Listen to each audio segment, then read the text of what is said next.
Savoir prendre le temps. Savoir ce qu'on achète et à qui on l'achète. Aujourd'hui, un mouvement est en marche. Nous voulons faire appel à des professionnels passionnés par leur métier. Nous voulons des produits qu'on garde, pas des produits qu'on jette. Nous voulons des savoir-faire qui se transmettent de génération en génération. Nous ne voulons plus acheter au bout du monde, mais au bout de la rue.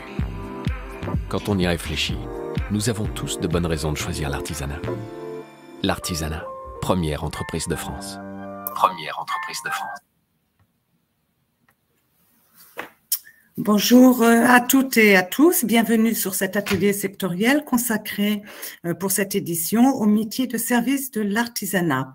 Alors tout d'abord un petit rappel, ces ateliers sont organisés en partenariat avec les acteurs de l'artisanat et s'inscrivent dans le cadre d'une action de professionnalisation des acteurs de l'emploi, de la formation, de l'orientation et de l'insertion, c'est-à-dire au sens large du service public régional de l'orientation. D'autre part, la région met en œuvre un programme plus large que l'ensemble de ces ateliers sectoriels de professionnalisation autour d'actions d'accompagnement aux pratiques liées à l'orientation. Bien entendu, un partenariat avec l'AGEFIP permet également de proposer des actions de sensibilisation à la notion du handicap. Alors, l'ensemble de ces actions sont bien entendu gratuites et accessibles sur simple inscription en ligne. Alors, depuis quelque temps, elles sont proposées souvent sous forme en distanciel, mais peuvent se dérouler également sur les territoires. Vous trouverez le programme de ces actions de professionnalisation sur le site de la région, dont vous aurez le lien joint dans un support qui vous sera adressé à la fin de l'atelier. Alors, au programme de cet atelier, on va retrouver des professionnels, des experts concernant 6 métiers de service qui relèvent des métiers de service à la personne. Donc, on va trouver le métier de ramoneur. Excusez-moi, on a eu un petit problème technique. Donc, on va trouver au programme de cet atelier des experts, des témoignages de professionnels. On vous présentera brièvement des ressources mises à disposition et conclusions, perspectives pour terminer cet atelier. Donc, nous trouverons 6 métiers. Le métier de ramoneur, le métier de serrurier dépanneur, les métiers du pressing, le métier de cordonnier, les métiers du funéraire et pour terminer, le métier de prothésiste dentaire. Alors, pour information, vos micros sont désactivés. Donc, vous pouvez quand même interagir avec les experts et les professionnels présents en posant tout au long de l'atelier des questions via l'onglet « Questions ». Il y a un chat, c'est plutôt ça pour échanger, mais ça ne fait pas partie de l'onglet « Questions ». Cet atelier sera ponctué également de témoignages et de quiz auxquels vous pouvez participer sur votre onglet « Sondage ». Vous avez un onglet « Sondage » et vous pourrez répondre aux questions. En fin d'atelier, un questionnaire de satisfaction sera disponible. On compte sur vous pour évaluer le taux de satisfaction de cet atelier vous concernant. Et vous aurez également accès au replay et aux documents que vous voyez sur votre écran par le biais du lien avec lequel vous vous êtes inscrit. Je passe maintenant la parole à Cécile Debar, secrétaire générale de la CNAMS. Oui, bonjour à tous, merci Alice. Donc, bienvenue sur ce webinaire qui est consacré effectivement au métier de service. Alors, le champ de la CNAMS, donc la Confédération nationale de l'artisanat des métiers de service et de fabrication, concerne effectivement tous les métiers de service de l'artisanat, à savoir grosso modo un peu plus de 50% des métiers de l'artisanat, puisque vous avez, si on ventile sur les 3 grands principaux secteurs de l'artisanat, vous avez 35% pour les métiers du bâtiment, 15% pour les métiers de bouche et 50% pour les métiers de service et de la fabrication. Donc, la CNAMS regroupe un certain nombre de métiers et de nombreux métiers Vous avez notamment des grands secteurs comme les métiers de la beauté, à travers de la coiffure et de l'esthétique. Vous avez les métiers de l'automobile, les métiers de l'ameublement, les métiers d'art, etc. Et c'est vrai que lorsqu'on a préparé cet atelier avec les services de la région, l'idée était d'aller sur des métiers dont on n'entend pas souvent parler, mais pour autant qui sont intéressants, où il y a de la formation et surtout où il y a de l'emploi, et donc et surtout des secteurs qui recrutent. Et c'est vrai que quand on en a discuté, la question c'était de dire comment on les nomme. Et c'est vrai que le mot inclassable est venu tout de suite à notre esprit en se disant mais oui, mais en même temps, finalement, ces métiers-là, on ne peut pas les mettre dans une catégorie particulière. Donc, on les a nommés inclassables. On en a pris 6, mais il y en aurait bien d'autres à mettre en avant, effectivement, au titre des inclassables. Mais ce n'est pas pour autant parce qu'ils ne sont inclassables qu'ils ne sont pas pourvoyeurs d'emploi. Donc, bien au contraire.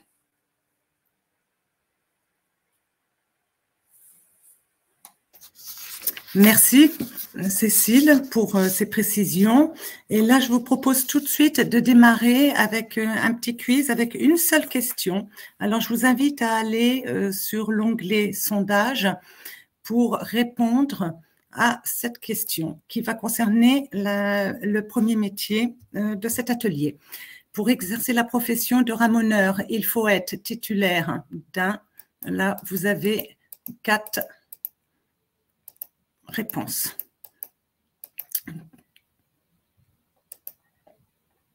Donc, je vous laisse répondre.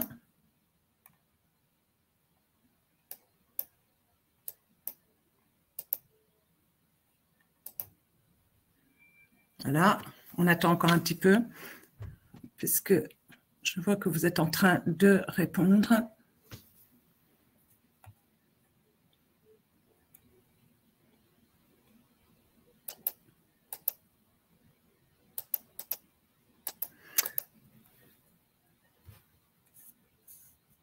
Voilà, donc on va regarder ensemble les réponses. Et pour répondre, nous allons accueillir Michel Martin. Si vous pouviez activer votre micro. Alors, bonjour Monsieur Martin, vous êtes président de la Corporation des maîtres ramoneurs du Bas-Rhin, également de la Fédération alsacienne et vice-président de la Confédération nationale des maîtres ramoneurs. Chef d'entreprise de la société Hérisson, basée à Eckbolsheim dans le Bas-Rhin, vous employez actuellement 11 salariés. Vous exercez le métier de maître ramoneur depuis 38 ans. Et à ce titre, nous allons découvrir ensemble ce métier, mais éclairez-nous par rapport au diplôme, parce que sur les auditeurs, 66%, excusez-moi, ont répondu que pour exercer la profession de ramoneur, il fallait détenir un certificat au brevet technique du métier de ramoneur fumiste. Pour 15% de nos auditeurs, aucun diplôme n'est requis. Pour 12% d'entre eux, une certification de technicien cordiste ou de travail en hauteur est nécessaire pour être ramoneur. Et 7% ont répondu un CAP ou BEP en maçonnerie ou en plâtrerie. Alors, Michel. Bonjour à toutes et à tous. Bon, donc je vais donner la réponse. Donc, il faut être titulaire d'un certificat ou brevet technique du métier de ramoneur fumiste. D'accord. Voilà. Donc, être cordiste ou avoir une certification de technicien cordiste ou de travail en hauteur, ça n'a pas de sens. Non, ce n'est pas obligatoire. On ne monte plus sur les cheminées? Alors, dans certaines régions ou départements, on y monte. Mais là-dessus, c'est pareil, il faut clarifier une chose. La réglementation en France, elle est assez simple pour tout le monde. C'est qu'on n'a pas le droit de monter sur un toit, sauf si on respecte les règles de sécurité, à savoir harnais, échafaudage, ce genre de choses. Donc, le métier de ramoneur est le même que tout le monde. On n'a pas le droit, sauf si on respecte ces principes de sécurité. Donc, il y a des régions, comme par exemple nos confrères savoyards, qui ont des toits un peu moins pentus. Il n'y a pas de maison spécialement à étage, donc ils ont plus l'habitude d'aller sur les toits. Mais par exemple, chez nous, dans le Bas-Rhin ou l'Alsace, on ne monte pas sur les toits, ou très peu. et dans les règles de sécurité. D'accord. Et est-ce que au sein de votre entreprise, vous avez des apprentis? Alors, on en avait 2 qui viennent de terminer leur formation en juin, là, donc qui ont été tous les 2 diplômés CTM Ramoneur. Donc là, pour le moment, en septembre, on n'en a pas encore. On a une candidature qui devrait pas tarder. Mais c'est ce qui manque un peu dans notre métier, c'est des jeunes ou moins jeunes motivés pour venir exercer le métier. Mhm. Et pour exercer ce métier, quelles sont les qualités requises à votre avis? En tant que chef d'entreprise, vous recherchez quel type de profil? Alors, la priorité qu'il faudrait avoir déjà, c'est le contact avec les gens, le contact humain tout simplement, parce que à part quand on fait, on va dire, de la ville, on va quand même chez le particulier, on rentre à la maison chez lui, donc il faut déjà pas avoir peur du contact et de discuter avec les gens. Parce que souvent, il n'y a pas seulement on vient, on ramène notre cheminée, on s'en va. On a tout un devoir de conseil aussi, qui est d'ailleurs très… Aujourd'hui, si on est des fois mis en cause par les assurances, c'est sur ce point-là, essentiellement. C'est le devoir de conseil. C'est-à-dire de pouvoir dire au client, voilà, est-ce que votre conduit est conforme? Qu'est-ce qui se passe? Vous chauffez bien, pas bien? Quel est le problème de combustion? Et ainsi de suite. Donc, ça, c'est le premier point. Le deuxième, être un peu bricoleur quand même, savoir un peu se débrouiller, hein, parce que d'une maison à l'autre, c'est pas toujours pareil, donc il faut aussi s'adapter, malgré qu'on a les outils qui vont avec. Voilà, et puis être autonome, parce que la plupart ont un véhicule avec leur matériel et se déplacent tout seuls, plus ou moins, dans le département. Ça, c'est l'égalité. Après, comme j'aime à le dire, malheureusement, peut-être, c'est que il faut aussi, on va dire, avoir un minimum de, comment dire, de compétences, je veux dire, on va appeler ça intellectuel, c'est peut-être pas le bon terme, mais bon, il faut savoir lire, compter, écrire, sans trop faire de fautes non plus, voilà, parce que, comme je répète, vous allez chez le client, vous devez rendre compte. Souvent, il y a un premier rapport s'il y a un problème qui est fait. Après, nous, au bureau, on retravaille le rapport, mais sur le coup, vous êtes quand même obligé de rédiger quelque chose chez le client, donc c'est bien de savoir écrire convenablement, et même si ça fait pas tout, mais c'est peut-être fini le temps où, sans lire, ni écrire, ni compter, dans notre métier, ça devient compliqué. Et est-ce que vous pouvez nous expliquer la différence entre ramoneur et maître ramoneur?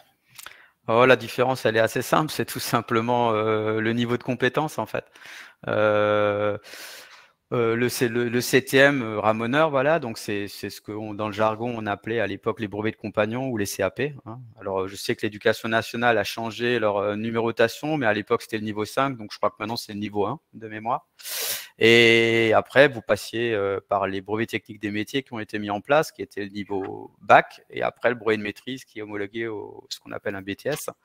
Ce que vous retrouvez dans beaucoup de métiers, hein, vous remettrez ça chez les bouchers charcutiers, chez les boulangers pâtissiers, et c'est aussi un diplôme qui normalement donnait je sais pas si c'est encore comme ça, mais qui donnait le droit de pouvoir justement former des apprentis. Voilà, il fallait être maître, donc logiquement maître ramoneur comme maître boucher ou autre, c'est pour former les apprentis. Et aussi dans la formation, il y a toute une partie où on vous apprend à gérer une entreprise plus ou moins d'environ au moins une dizaine de salariés, puisque dans la formation, vous retrouvez des cours de relations humaines, de comptabilité, de gestion, voilà.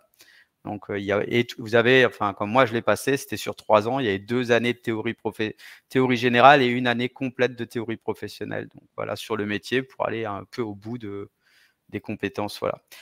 Et c'était essentiellement, c'est vrai, sur l'Alsace beaucoup, puisqu'on a peut-être hérité de ça un peu de notre côté, nos voisins allemands. Mais comment dire, il y avait un brevet de maîtrise qui existait au niveau national aussi, quoi. Maintenant, il a un peu disparu, puisqu'entre-temps, pour ce qui est la certification des diplômes, beaucoup peut-être le savent, on est soumis à une institution qui s'appelle France Compétences, qui décide de la validité des diplômes et si on les recertifie ou pas. Aujourd'hui, c'est le cas pour nos collègues poiliers à trier qui ont perdu leur diplôme et c'est le cas pour les ramoneurs d'ici l'année prochaine. C'est-à-dire que s'ils ne nous revalident pas le minimum qui est le certificat technique des métiers, on pourra former des gens, mais qui auront une formation non diplômante. Alors qu'aujourd'hui, pour le moment, la réglementation dit pour ouvrir une entreprise de ramonage, il faut au minimum un certificat technique des métiers. Et j'insiste peut-être là-dessus parce qu'aussi dire que pour répondre peut-être aux 15% qui ont dit qu'il ne faut pas de diplôme, je pense qu'on peut apprendre beaucoup de choses. L'autodidacte, ça marche, pas de souci. Mais aujourd'hui, nous, on est quand même un métier qui est axé essentiellement sur la sécurité des personnes, et je dis bien personnes, et des biens. Donc, si aujourd'hui, nous, on fait mal notre travail, vous avez des intoxications au monoxyde de carbone, qu'on rappelle inodores et mortelles et incolores, et vous avez la même chose pour tout ce qui est les feux de cheminée. Donc, à un moment donné, je pense qu'il y a des métiers, on en fait partie, où on ne peut pas jouer avec la sécurité des gens. Voilà. Donc, moi, j'estime qu'il faut déjà un minimum de formation. Voilà. Ce qui n'empêche pas quelqu'un qui veut changer de profession et venir. Hein, nous, on prend en stage, on le forme. Mais pour moi, aujourd'hui, il y a un autre axe qui est fait quand vous dites à un gamin de venir dans une entreprise, quelle qu'elle soit, pas seulement le ramonage, et vous dites, voilà, ben, je viens, je vais apprendre un métier, mais vous ne pouvez pas lui donner d'horizon en disant, tu seras là, mais tu seras manœuvre toute ta vie parce que je ne peux plus te donner de diplôme à la fin. Je trouve que c'est quand même très, rédhibitoire pour l'embauche de personnes qui ont envie d'aller peut-être un peu plus loin. Voilà. Je vais faire court parce que sinon, on peut passer 2 heures là-dessus. Et justement, parmi vos salariés, tous se sont qualifiés? Oui. Alors, je ne dirais pas que c'est une chance parce que nous, c'est notre volonté. On a la chance au sein de l'entreprise d'avoir 4 maîtres ramoneurs et tous les autres sont certifiés CTM, voire pour les plus anciens, ce que je disais avant les brouets de compagnons.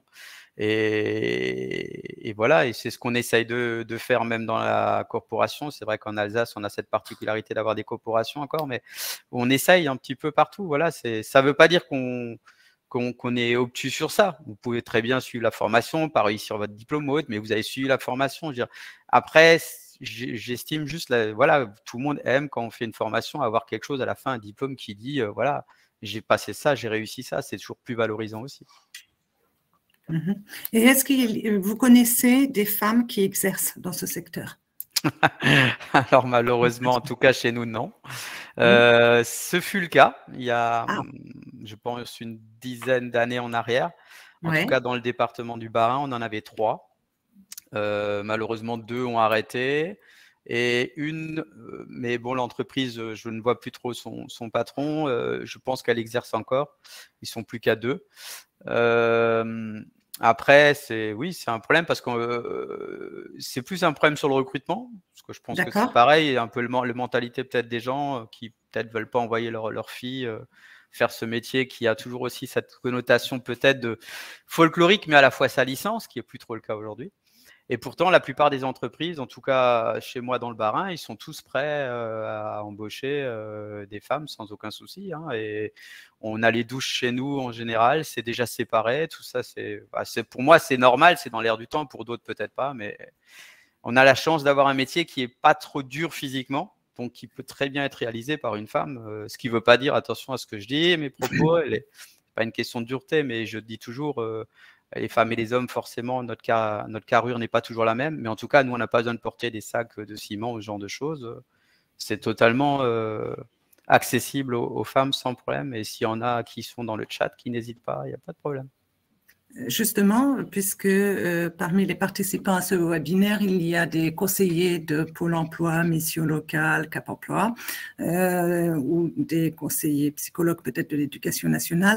Donc, bien entendu, on a retenu que l'entreprise Hérisson acceptait des immersions, des stages pour des jeunes filles qui voudraient découvrir ce métier. On est d'accord, Michel? Ah oui, sans souci. Comme je disais, de toute façon, ça passera toujours. En tout cas, dans notre métier, c'est nous, ce qu'on aime bien faire, en tout cas chez moi dans l'entreprise, c'est qu'on fait venir la personne et on lui demande de passer au moins une semaine. Parce que souvent, il n'y a que le terrain qui va vous montrer clairement ce qu'il faudra faire plus tard, quoi. Parce que je peux vous montrer en une journée le pire du métier comme le meilleur du métier. Voilà. Mais c'est mieux de le voir par vous-même. Voilà. D'accord, merci. Et là, j'ai une question d'un auditeur qui demande « Qu'en est-il des auto-entrepreneurs qui proposent leurs services de ramonage, mais également d'autres services? Est-ce qu'ils ont également cette obligation de certification ?» Oui, ce n'est pas parce que vous êtes auto-entrepreneur que vous n'avez pas l'obligation de certification. Si peux me permettre sur les Oui. auto-entrepreneurs, Oui, on en a chez nous, il n'y a pas de souci. Moi, à la base, j'ai rien contre. Je vais être assez cru pour certains peut-être. Je pense que l'État, quand elle a mis en place les auto-entrepreneurs, ça a été fait pour masquer ou officialiser le travail au black, on appelle ça clairement, même si nous, on a le droit de travailler en noir de par notre profession toute l'année, hein, puisqu'on est en noir tout le temps. Mais en fait, je pense qu'ils ont voulu légaliser quelque chose, mais ça n'empêche pas la qualification. Voilà. Après, par contre, je pense qu'il faudrait revoir le statut de l'auto-entrepreneuriat parce que souvent aujourd'hui, vous faites ça à côté de votre métier, sauf ceux qui se lancent complètement. C'est bien, mais souvent, clairement, ces gens-là prennent quand même de la clientèle de leur propre patron. Moi, je pense que c'est une bonne transition pour lancer une entreprise, mais je pense qu'au bout de 2 ans ou 3 ans, il faudrait changer de statut et devenir une société à part entière, URL, SARL. Et j'attire surtout aussi les gens à leur dire autre chose, c'est que les auto-entrepreneurs, c'est bien, il n'y a pas de problème, vous payez 23 ou 24% de charges, mais quand vous faites le calcul, vous faites quoi plus tard? Vous cotisez pas assez pour votre retraite, pour plein d'autres choses. Et je mets aussi en garde ceux qui utilisent les auto-entrepreneurs. Voilà, vérifier la qualification, c'est hyper important. Souvent, comme c'est des entreprises qui n'ont pas toujours pignon sur rue, ça s'ouvre, ça se ferme. Voilà, derrière, vous n'avez pas de suivi, vous ne pouvez pas rebondir dessus. Voilà, mais je dis bien, il y a aussi des gens hyper compétents, hein. Ce n'est pas un problème, attention. Hein, mais je pense qu'il faut quand même faire attention.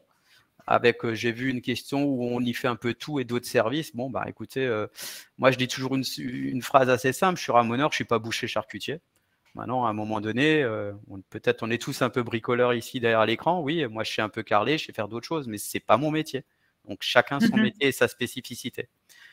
Et je vois juste une autre question rapidement. Ce métier est présent ailleurs qu'en Alsace? Oui, dans toute la France. Vous faire remonter les conduits de fumée sur tout le territoire national.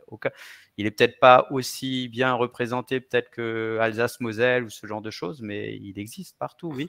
Il y a des corporations ou confédérations, ils appellent ça plutôt, en Savoie, en Auvergne, Paris-Île-de-France, dans la région bordelaise. Il y a une grande corporation à Lyon. Il y en a partout. Il y en a partout. Et est-ce que vous rencontrez, Cécile pose la question, est-ce que vous avez des difficultés de recrutement? Oui, oui, on en a énormément.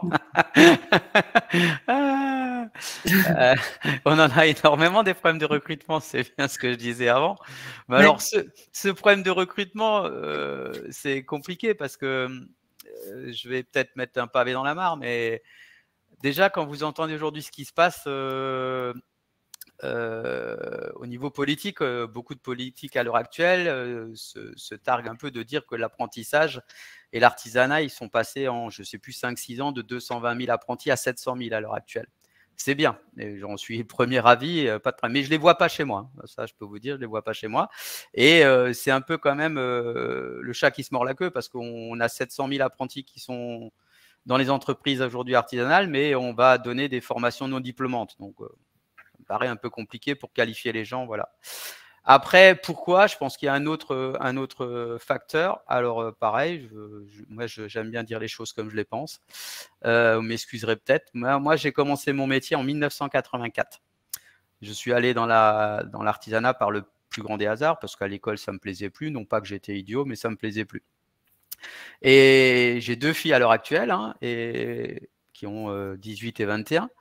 Quand je suis allé à la réunion d'orientation en fin de 3e, ma femme m'a dit « Il faut absolument que tu viennes à cette réunion ». Je dis « Ok, je viens ». J'ai dit « Mais si jamais il parle de l'artisanat, je te jure que tu auras tout ce que tu veux pendant 1 an ». Et qu'est-ce qui s'est passé? Eh ben, on a parlé de la seconde générale et éventuellement de la seconde technique. Voilà. On parle absolument pas des métiers. Donc, s'il y a des gens peut-être de l'éducation nationale, ils vont pas aimer ce que je dis. Mais il y a un gros problème d'orientation aussi. Hein. Je veux dire, les métiers de l'artisanat, pour moi, c'est pas des pauvres métiers. Et puis, il n'y a déjà pas de sous-métiers.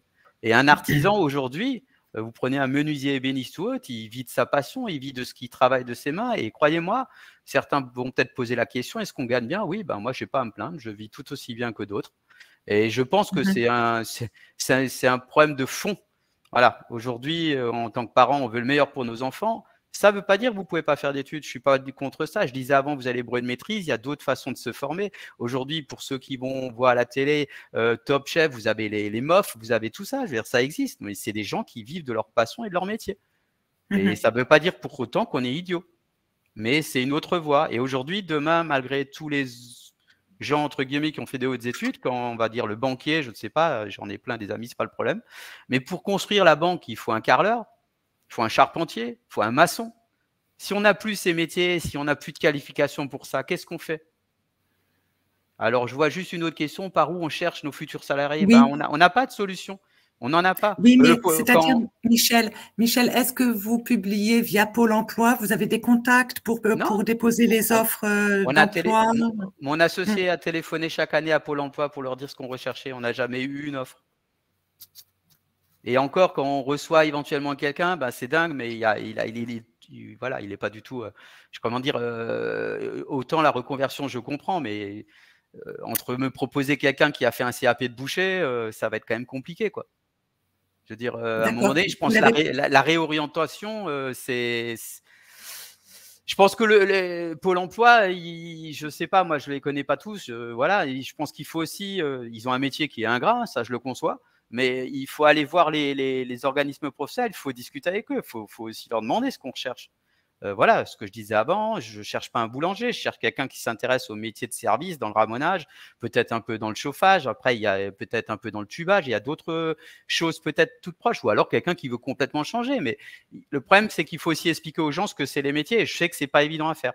Et comme nous, on est un petit métier, je crois que d'entrée de jeu, votre collaboratrice, elle a dit les métiers pas inclassables. Oui.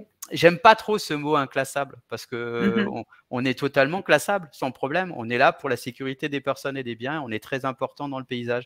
Et pour aller plus loin encore, aujourd'hui, on est dans l'environnement à gogo. Hein, il faut faire attention à tout. Je vous rassure, je suis d'accord. Et nous, ça fait 40 ans qu'on est pour l'environnement parce que si nous, on passe pas, vous avez une mauvaise combustion, vous envoyez plein de saloperies dans l'air. Donc, nous, ça fait longtemps qu'on est là pour éviter la pollution. Sauf que je pense qu'on ne nous prend pas au sérieux. Et j'ai une question de Denis. Quel est le salaire moyen d'un ramoneur, par exemple, chez vous?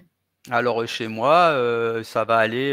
alors, au début, quand vous commencez, c'est un petit peu au-dessus de le SMIC si vous êtes qualifié. Ça va être 1 500 € et ça monte jusqu'à 2 300, 2 400 € net par mois. Voilà.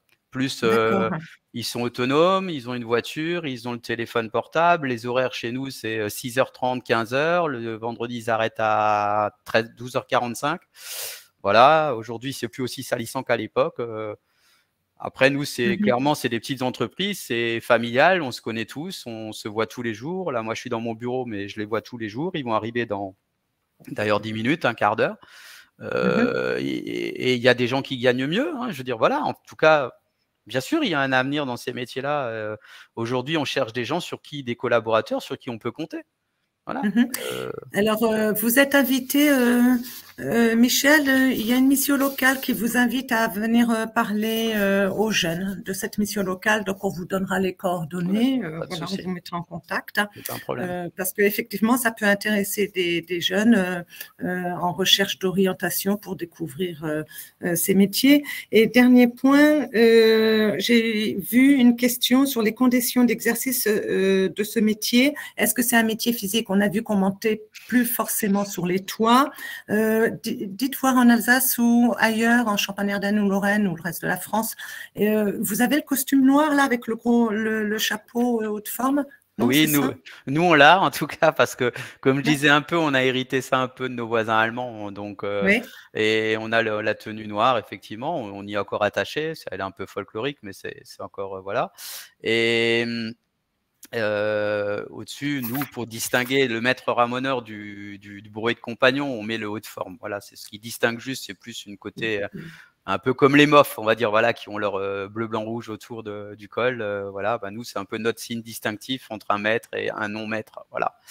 Mais voilà. Après, je sais plus, j'ai vu d'autres questions. On dit que le métier… Alors, quelqu'un me demande pour fumiste. Oui, alors, on est ramoneur fumiste, mais j'insiste un peu sur le fait que la fumisterie est encore un métier à part. Parce que la fumisterie, il y a les poiliatriers aussi qui font de la fumisterie, c'est-à-dire parce que la fumisterie, c'est construire un conduit, c'est mettre un tubage, c'est plein d'autres choses. Mais c'est vrai que le 7e aujourd'hui ramoneur et le brevet de maîtrise à l'époque, c'était ramoneur fumiste. Voilà. Voilà. Mais parce que vous avez des entreprises qui font plus, pareil, on va dire plus de fumisterie que de ramonage. Voilà. Nous, par exemple, dans mes amis aurinois, ils vont un peu plus dans ce qu'on appelle le tubage, ce genre de choses. Alors que nous, dans le Bas-Rhin, on est vraiment spécialisé plus sur la prestation de service dans le ramonage pur. Voilà. Sauf que vous m'avez expliqué qu'aujourd'hui, 2 de vos salariés se trouvent où actuellement? 2 de nos salariés se trouvent où? Oui, aujourd'hui, ils font un site industriel. Ah oui, aujourd'hui, pardon, oui, aujourd'hui, justement, on fait aussi des grosses puissances. Donc aujourd'hui, pour les amateurs de bière, ils sont à Cronenbourg. Donc pour faire ce qu'on appelle des grosses chaudières à vapeur. Donc là, il faut aller souvent à 2 ou 3 en même temps parce que c'est des grosses chaudières. Donc il y a la mise en sécurité, c'est des grandes chaudières avec des petits trous qu'il faut passer soit à la brosse manuelle, soit avec une petite machine, et donc ça prend beaucoup de temps. Et puis il vaut mieux être à 2 parce qu'il faut toujours surveiller ce que fait l'autre, parce que il existe aussi toujours encore dans ce genre de chaudière, il n'y a pas trop de solutions miracles, mais quand vous avez une chaudière qui fait, allez, je vais vous dire à peu près 10-12 mètres de long sur 5 mètres de haut et 2,50 m de large, comment on appelle ça, pour nettoyer le foyer à l'intérieur, on n'a pas encore trouvé de secret à part rentrer à l'intérieur. D'accord. Et avec la crise des énergies actuelles, c'est d'actualité, je suppose que vous avez une augmentation des demandes de prestations chez les particuliers pour les cheminées, pour le chauffage au bois ou ouais. autre. Alors nous, c'est un peu le paradoxe chez nous. Nous, de toute façon, à partir de septembre, le téléphone, vous n'arrivez plus à joindre une entreprise de ramonage. Alors pourquoi? Parce que c'est un peu le réflexe de tout le monde. Vous retrouvez ça comme quand vous allez au ski. C'est maintenant qu'il faut acheter les trucs et ainsi de suite. Et voilà, l'été, on va aller tous acheter une clim ou c'est pareil pour le ramonage. On se dit, tiens, septembre, mince, il commence à faire froid, il faut aller appeler le ramoneur. Et bon, beaucoup de gens aujourd'hui croient toujours encore, parce que je fais pareil, et qui peuvent commander comme sur Amazon. Ils cliquent sur un bouton et puis on est là demain. Ouais, c'est un peu compliqué, on n'y arrive pas. Je suis désolé. Mais par contre, c'est pareil. Il faudrait aussi que tout ce qui est les pouvoirs publics ou tout ce qui est la publicité, les campagnes contre le monoxyde de carbone ou autre, elles interviennent en mai ou en juin, parce que vous pouvez faire ramoner votre conduit toute l'année. Si vous le faites à la fin de la période de chauffe, vous serez prêt pour la saison de chauffe. Il n'y a aucun problème. Et vous aurez plus de chances d'avoir un rendez-vous rapidement en mai, juin, juillet que à la rentrée septembre jusqu'à décembre où vous allez forcément tomber sur un mur au téléphone, quoi. Et donc, c'est la preuve qu'il y a du boulot, il y a des gens, il y a de la place pour les gens. J'insiste juste sur le fait qu'il y a de la place pour d'autres entreprises. Je le dis comme je le pense, pas pour des margoulins, pour des gens compétents et qualifiés, il y aura toujours de la place. Et moi, j'ai commencé, comme je dis, ce métier en 84 et j'irai au bout. Et je pense que d'autres jeunes iront encore au bout. Il y a vraiment… Et je précise peut-être juste sur un truc, un apprenti chez nous ou dans une autre entreprise, alors franchement, sauf s'il est, passez-moi l'expression, vraiment nul de chez nul, dans 99% des cas, il continue et il est embauché. D'accord, d'accord. Merci beaucoup pour ces précisions. Et alors là, c'est… À partir de quel âge un jeune peut-il commencer un apprentissage? Alors ça, c'est la loi française, c'est simple, c'est 16 aujourd'hui. Vous ne pouvez pas sortir de l'école à 16 ans. Il y a des dérogations. De mon époque, c'était 14 et maintenant 15. Mais il faut vraiment… ça devient dur. Voilà. Et vous venez dans les lycées, j'aimerais bien, mais voilà, je sais pas comment faire pour y aller. Alors, ce qu'on va faire, puisque à la fin de ce webinaire, les participants auront le support là qui est en train d'être diffusé. Et il y a bien sûr, comme on peut le voir, votre carte de visite Hérisson 67. Donc, c'est un franc succès puisque vous avez également l'école de la seconde chance qui vous invite à venir parler auprès des jeunes dont ils ont la charge. Donc, voilà. Donc, en tout cas, au pire qu'ils n'hésitent pas à contacter la corporation des maîtres ramoneurs. Vous tomberez sur Nathalie, qui est notre secrétaire directrice pour l'UCA. Et après, il n'y a pas de problème. S'il faut qu'on se déplace, on le fera avec plaisir. Je veux dire, si on peut aider à notre petit niveau, il n'y a pas de problème. Et puis, peut-être dernière question, je suppose, vous en avez parlé tout à l'heure, le permis de conduire semble quand même Oui. indispensable pour être autonome. Hein. Donc, Oui, dans la plupart des cas aujourd'hui, enfin, je connais pas beaucoup d'entreprises où ils vous demandent pas d'avoir le permis B minimum. Après, je réponds dans la foulée, combien de kilomètres peux-tu faire en une journée? On évite d'en faire de trop, hein. On est quand même aussi, on va pas se déplacer, voilà. En gros, chez nous, c'est tout le Bas-Rhin. Mais toutes les tournées sont un peu organisées. Quand j'envoie quelqu'un qui va aller sur le secteur de Wissembourg, je vais essayer de trouver du travail qu'on a à faire dans le coin pour qu'il perde pas du temps. Voilà. Voilà. Si j'ai merci pu répondre beaucoup. à tout, bah, merci à vous. Merci de m'avoir Oui, invité.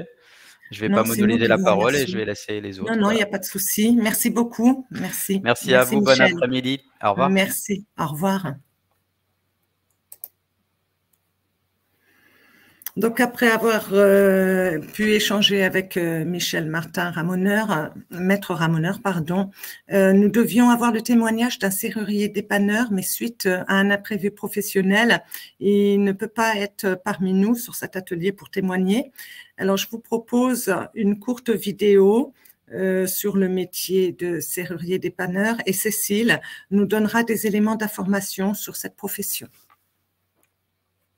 Pas de souci a priori là. Il n'y a plus de gâche. La gâche a été cassée. Elle est cassée. Quelqu'un qui a dû forcer ou enfin ça peut être plein de choses. Mais là, étant donné que c'est une demande d'intervention, je peux la remplacer tout de suite. C'est le quotidien de Nicolas.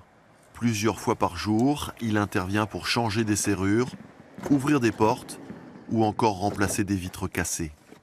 J'ai fait une formation, un CAP donc, qui s'appelle métallier serrurier. Mais c'est plus de la métallerie soudure, donc ça me sert de temps en temps au travail, mais bon, c'est pas... Bon, le travail, je l'ai appris, on va dire 90% du travail, la partie manuelle, hein, je parle, sur le terrain. Et à gauche, tu dois avoir une petite porte accès ascenseur. D'accord. Et c'est cette porte-là qu'il faut ouvrir. À 22 ans, il a déjà plusieurs années d'expérience derrière lui. Son père a fondé l'entreprise qu'il emploie en 91 et qui compte aujourd'hui 9 salariés. On fait beaucoup d'urgences, du chantier également. On travaille beaucoup avec les assurances, on travaille avec la police, avec la gendarmerie. L'activité est très variée, quoi. Et vous en avez de l'activité? Oui, de l'activité, on en a. C'est le personnel qu'on a un peu du mal. Ça n'a pas pour longtemps. Hein. Ça fait un salaire de départ. Quand on commence, on est minimum à 1 600 €. Tout compris, voilà quoi. Donc, puis après, bah, ça évolue. Hein. Il y en a qui gagnent beaucoup plus. Les gens sont charmants à la NPE, hein, parce que bon, ils font leur boulot, ils essayent d'eux, mais à l'arrivée, les candidats ne sont pas pléthores. Donc là, vous avez un poste à pourvoir tout de suite ou... Oui, on a un poste à pourvoir. Tout de suite. Tout de suite. Surtout ce côté relationnel dans le métier. On voit vraiment des clients tous les jours, on voit tout type de clients, on discute avec, on boit le café, voilà, donc c'est enrichissant, puis c'est un métier, il y a tellement de serrures différentes, on en apprend tous les jours. Des fois on peut avoir des chantiers qui prennent toute la journée, une demi-journée, ou des fois on fait vraiment que des petits dépannages comme ça, donc on peut en faire 5, 6, 7 par jour, ça varie. Ça varie. L'entreprise forme elle-même ses salariés. Elle a donc tout intérêt à les garder, mais difficile de conserver un serrurier plus de 5 ans dans ses effectifs. Nicolas, qui doit reprendre l'entreprise familiale dans quelques années, sait qu'il devra lui aussi batailler pour embaucher. Et voici.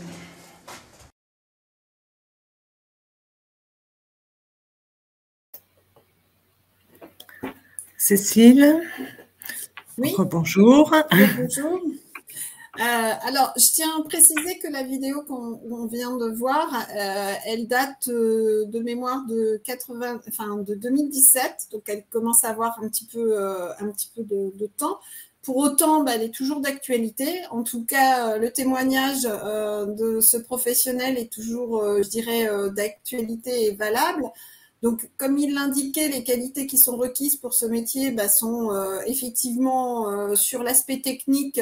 C'est un métier manuel, donc il faut être à même de pouvoir intervenir chez les clients, de pouvoir réparer, restaurer, remplacer les serrureries. Il faut savoir qu'il y a de plus en plus de serrures techniques qui font appel également à la technologie, à l'outil informatique, etc. Donc, c'est vrai que maintenant, c'est un métier qui demande aussi une certaine connaissance et compétence sur le domaine de l'informatique. Ce qu'on peut aussi ajouter, il l'a très bien dit, c'est que c'est un métier de relation clientèle. Donc, il doit avoir un contact facile avec le client, puisque systématiquement, vous avez un client en face de vous lorsque vous intervenez dans le cadre du dépannage.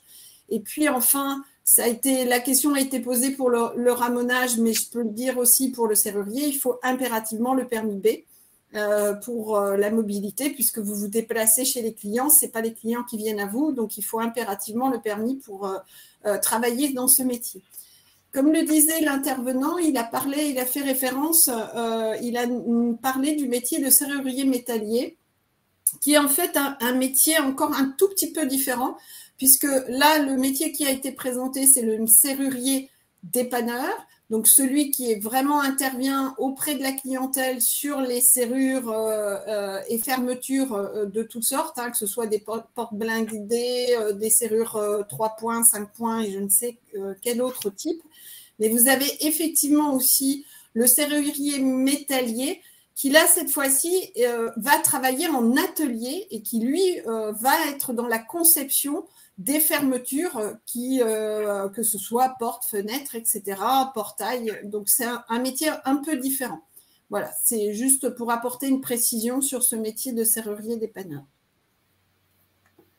Merci beaucoup, Cécile. Et maintenant, j'accueille Laurent Dessé. Voilà. Bonjour.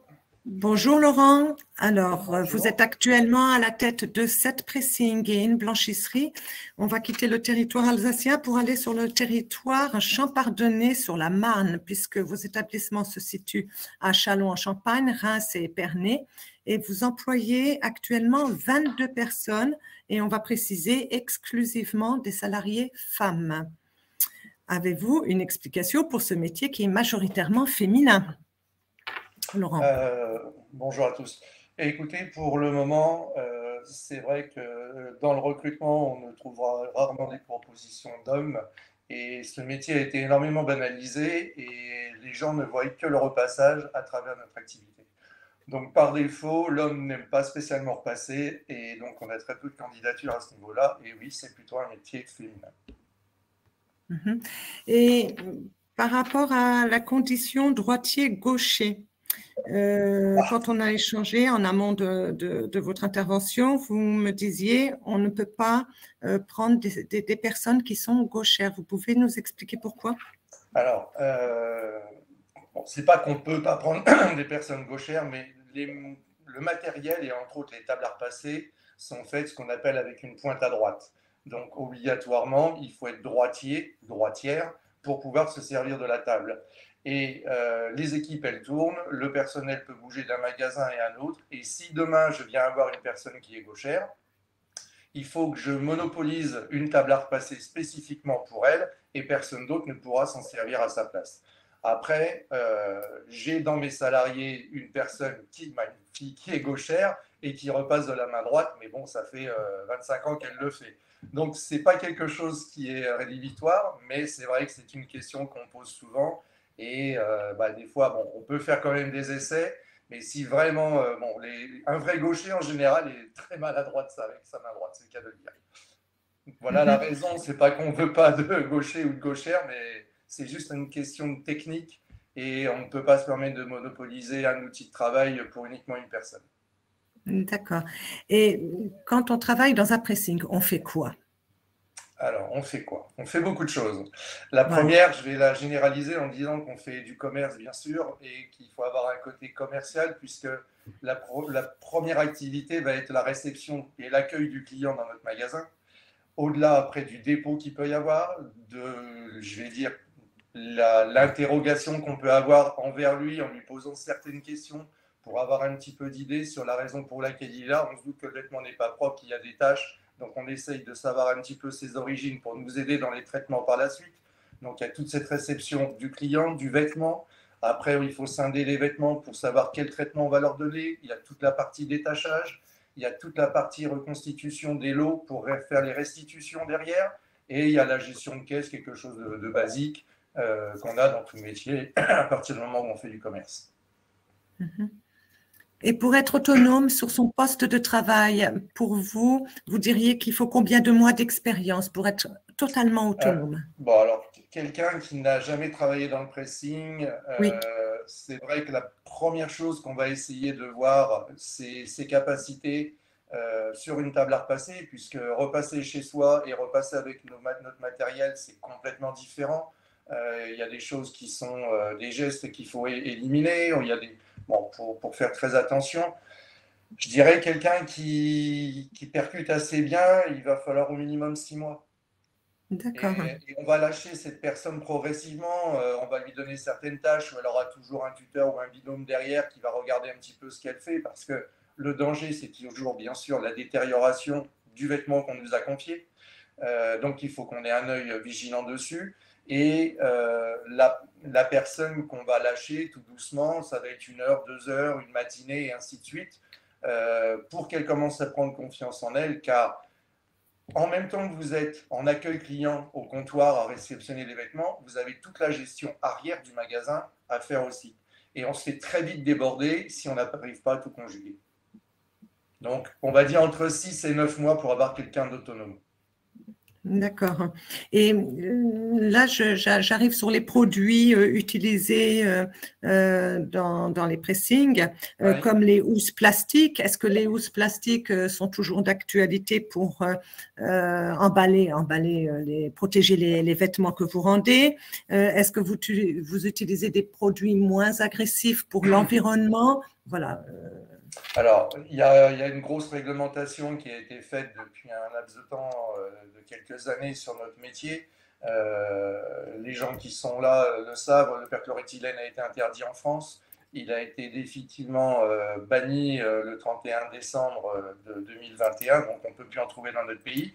Il y en a dans les autres pays européens, où ce n'est pas le problème, mais en France, il a été interdit. Donc, il a fallu basculer vers d'autres produits et entre autres vers l'aquanettoyage, donc avec de l'eau.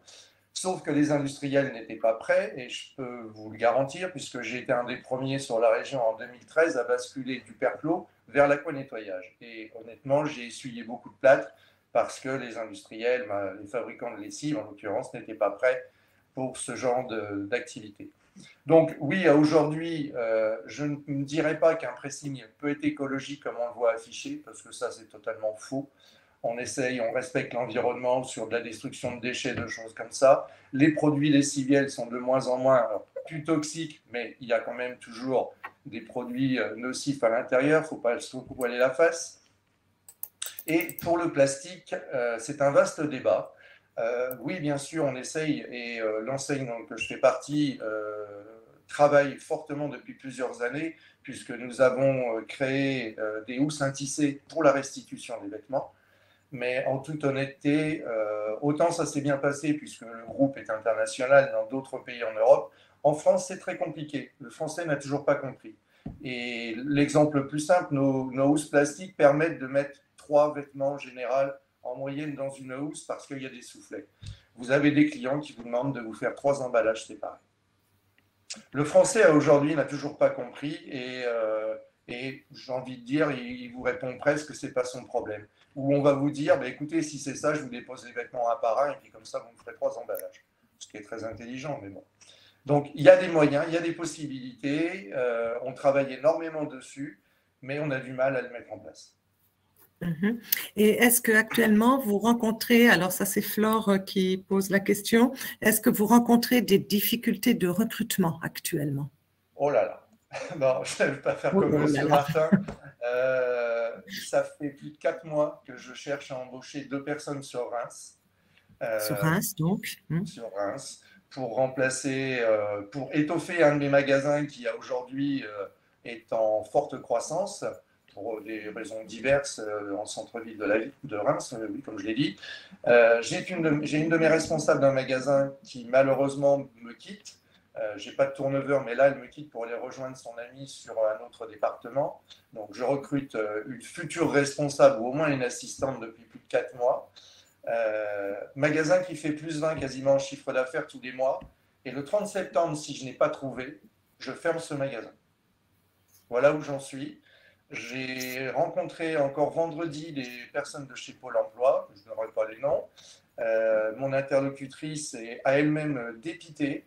On a convoqué, ne serait-ce que vendredi après-midi, 5 personnes. On en a une qui s'est présentée. Le mardi, j'avais 2 entretiens avec des personnes envoyées par Pôle emploi. Il n'y en a pas une qui s'est présentée.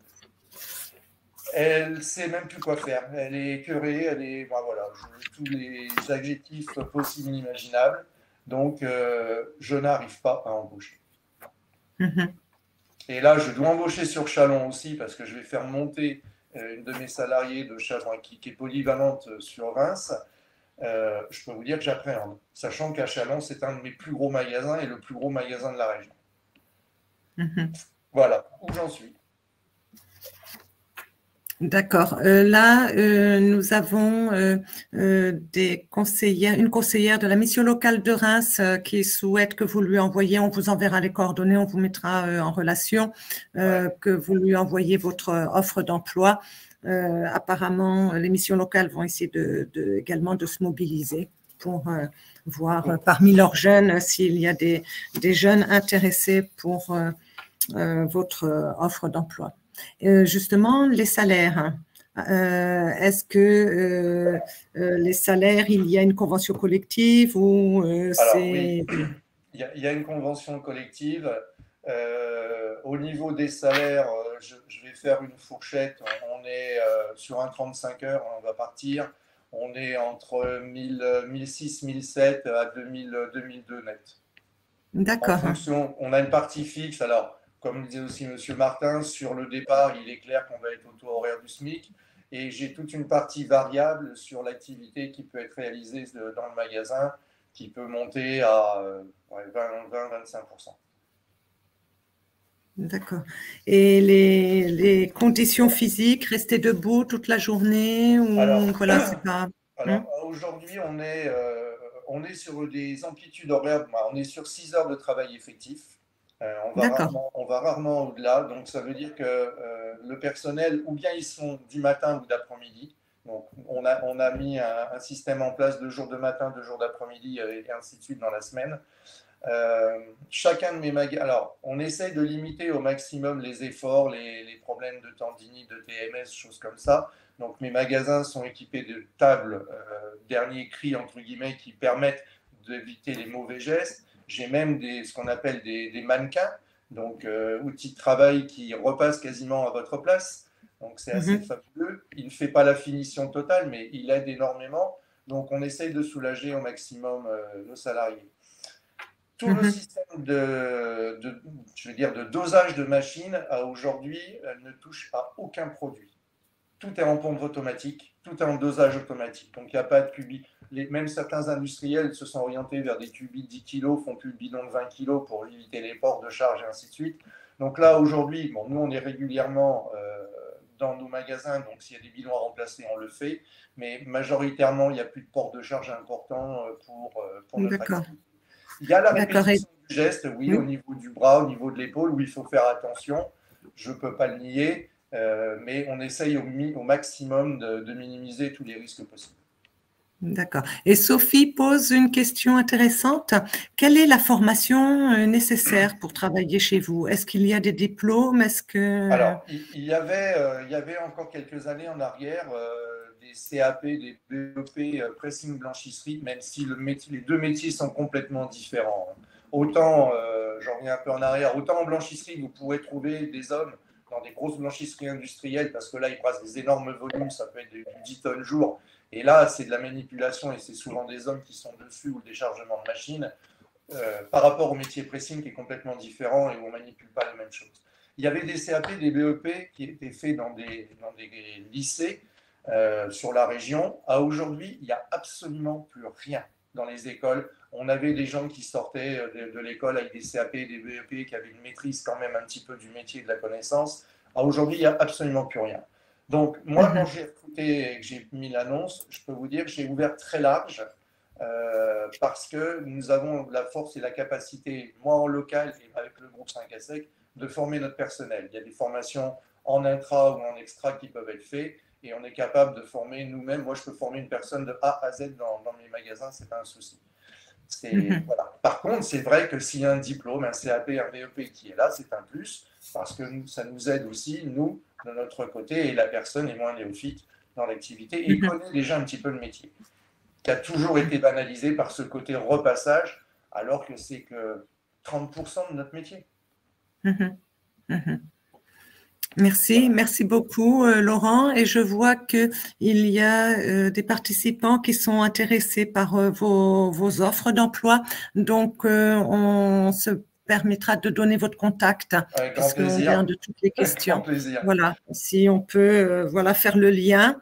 Cet atelier sert aussi à mettre du lien sur la découverte des métiers, l'emploi et la formation. Donc, voilà. Merci beaucoup Laurent. Merci. Pas de souci. Merci beaucoup.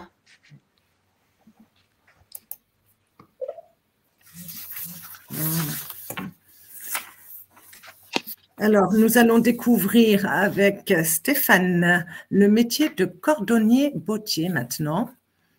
À présent, donc, Stéphane, vous êtes là. Bonjour Stéphane, vous êtes actuellement artisan cordonnier à Nancy et vous dirigez la cordonnerie Chausse-Pied, dont on voit le logo à l'écran, depuis seulement avril de cette année. On vous avait rencontré il y a quelques mois dans le cadre d'un petit reportage sur votre parcours de reconversion. En effet, votre parcours est atypique et révélateur d'une reconversion réussie dans les métiers de l'artisanat et une volonté de s'engager dans l'entrepreneuriat. Excusez-moi. À 30 ans, après une formation supérieure en droit, économie et gestion, enrichie de plusieurs années dans des activités de responsable commercial, puis, me semble-t-il, responsable d'une agence intérimaire, vous avez débuté une nouvelle activité à l'opposé de ces métiers.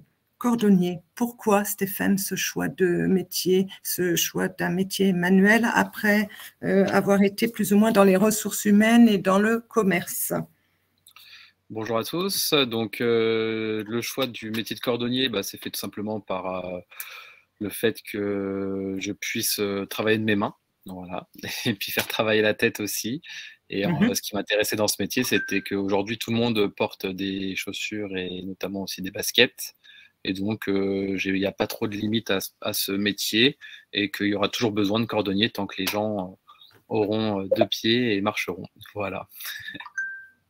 Et justement, pour mettre en œuvre ce parcours de reconversion, racontez-nous. Donc, vous étiez directeur d'une agence d'intérim, ensuite vous êtes demandeur d'emploi, vous souhaitez démarrer une activité de cordonnier, mais vous n'avez pas la formation. Donc, il a bien fallu faire suivre cette formation. Où l'avez-vous suivi? Qui vous l'a financé? Comment vous avez procédé? Donc, c'est vrai que pour entamer un processus de reconversion dans ma situation, il faut être tenace un petit peu, je pense, à certains moments, notamment pour le financement de la formation, parce que ça représente quand même un coût assez important. J'ai eu la chance de me faire financer en partie par la région, par mon CPF et Pôle emploi à compléter. Voilà, mais ça a été aussi un investissement quand même financier important de ma part, du fait que il fallait bien que je m'héberge et que je vive à l'autre bout de la France, donc à Romans-sur-Isère, la capitale de la chaussure et du cuir, où je me suis formé à l'AFPA de Romans pendant 7 mois. Donc voilà, avec les différents allers-retours, etc. Donc ça, c'était à mes frais. Et qu'est-ce qui vous plaît le plus dans votre activité? Alors là, on vous découvre, vous êtes dans votre atelier, hein, Stéphane? Oui, tout à fait. Une partie de mon atelier. D'accord. Et quelles sont les activités qui vous plaisent le plus, ou est-ce qu'il y a des activités pénibles, physiques? Non, après, c'est vrai qu'il n'y a pas trop d'activités, on va dire, pénibles. ni physique. Après, c'est vrai qu'on est souvent soit debout, assis, ça dépend en fait de la posture et la position sur laquelle on souhaite et où on est le mieux à même de travailler. Après, voilà, ce qui est intéressant, c'est le relationnel client, c'est apporter des solutions aux clients. Et puis, c'est aussi la réflexion. Voilà, on va nous amener des problématiques avec des chaussures, des sacs, des blousons et toute autre chose. Voilà, j'ai rénové des casquettes la semaine dernière, etc. Et l'objectif, c'est de trouver une solution et d'apporter en tout cas une solution à mes clients. Et aujourd'hui, voilà, j'en ai très peu qui repartent déçus de mes services, en tout cas, donc ça fait plaisir. Et l'amplitude horaire de votre atelier, il faut que vous soyez ouvert sur une plage horaire large, une grande amplitude horaire, pardon, ou vous faites comme bon vous semble. Ça, c'est tout à chacun, on va dire. Moi, personnellement, je me suis donc mis sur des horaires de 8h30, 18h30. J'ai pensé aux gens qui travaillaient donc ils devaient quitter à 18h les bureaux comme moi à l'époque. C'est vrai que si le commerce ferme à 18h, c'est pas forcément pratique. Donc voilà, je reste jusqu'à 18h30. Mais après, en général, je suis encore un petit peu à l'atelier jusqu'à 19h en moyenne. Et après, je ferme qu'une heure entre midi pour aussi rester disponible pour les gens qui n'ont pas forcément le temps et qui peuvent venir à leur pause de midi. Donc voilà, j'essaye de rester disponible au maximum. Et après, c'est vrai que c'est une amplitude voilà, j'ai lundi de repos et je travaille le samedi jusqu'à 15h30 et puis voilà. Et ça fait maintenant 6 mois que vous êtes installé. Est-ce que vous arrivez à vous sortir un salaire? Est-ce que vous arrivez à en vivre de votre activité? Aujourd'hui, non, mais l'objectif, on s'en rapproche dans les prochaines semaines, voire dans les prochains mois. Donc, tant mieux. Mais en tout cas, depuis le début, je paye mes charges. Donc, déjà, ça, c'est déjà une bonne chose. D'accord. Donc, vous n'en vivez pas, mais ça vous permet quand même d'assumer les charges de votre entreprise pour l'instant. Et il faut peut-être attendre encore quelques mois pour évaluer, mais vous avez des clients, rassurez-nous. J'ai même embauché une alternante depuis le 1er septembre. Donc voilà, mais après sur un poste de cordonnerie, mais sur une licence en chargé de communication.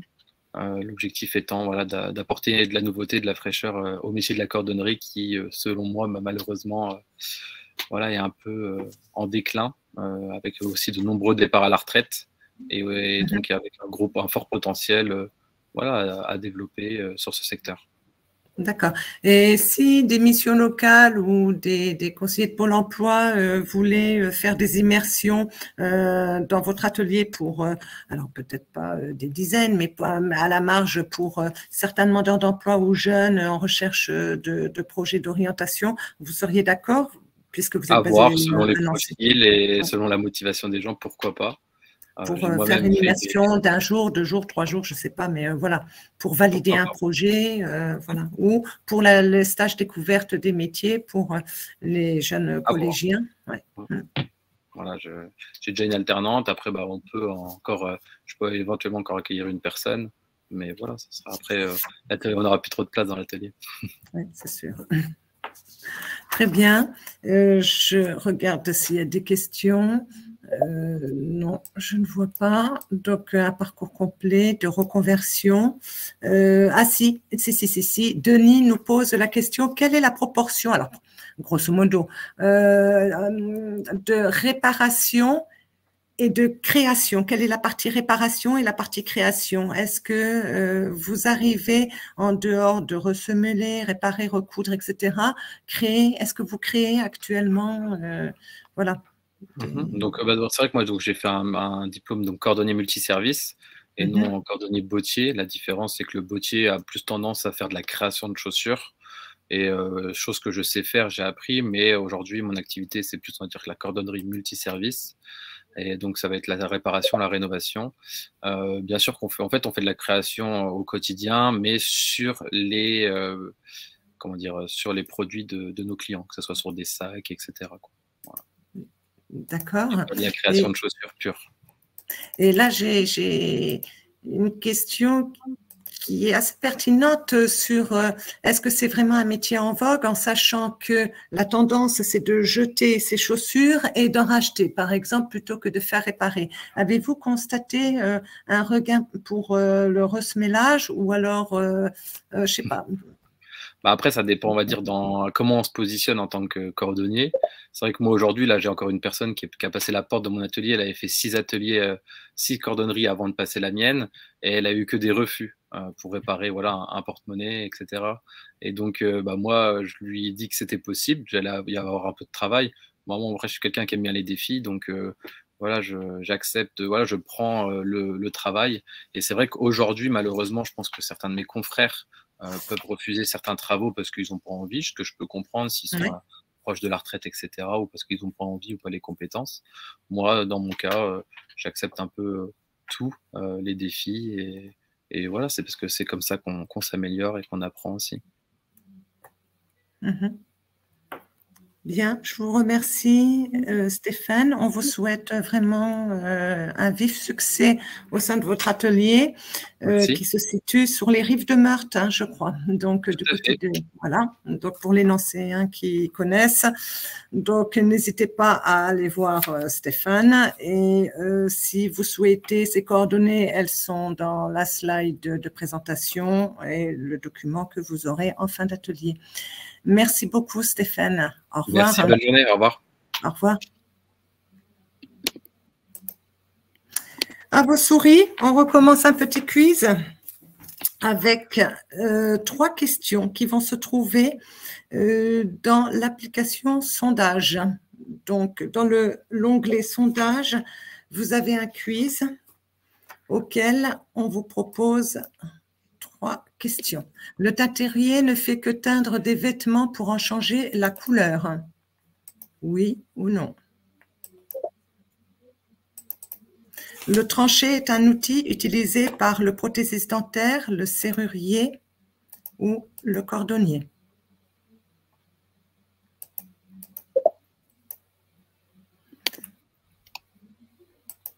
Voilà. Le prothésiste dentaire exerce en cabinet dentaire ou dans un laboratoire. Donc, on vous laisse encore un peu de temps pour répondre.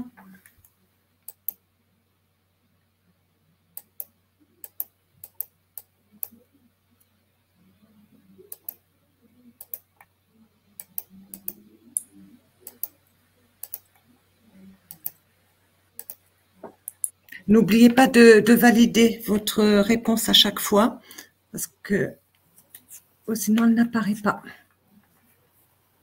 C'est question par question, il faut valider.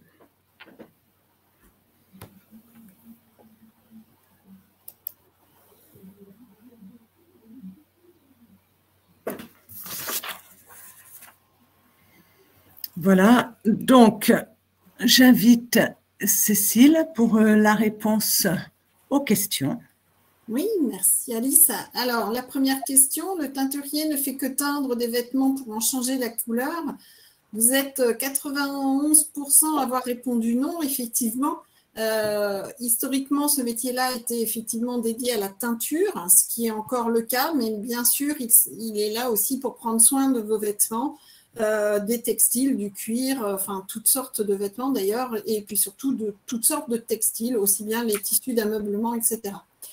L'autre question, le tranché, est-ce que c'est un outil qui est utilisé par le cordonnier, le serrurier, le prothésiste dentaire?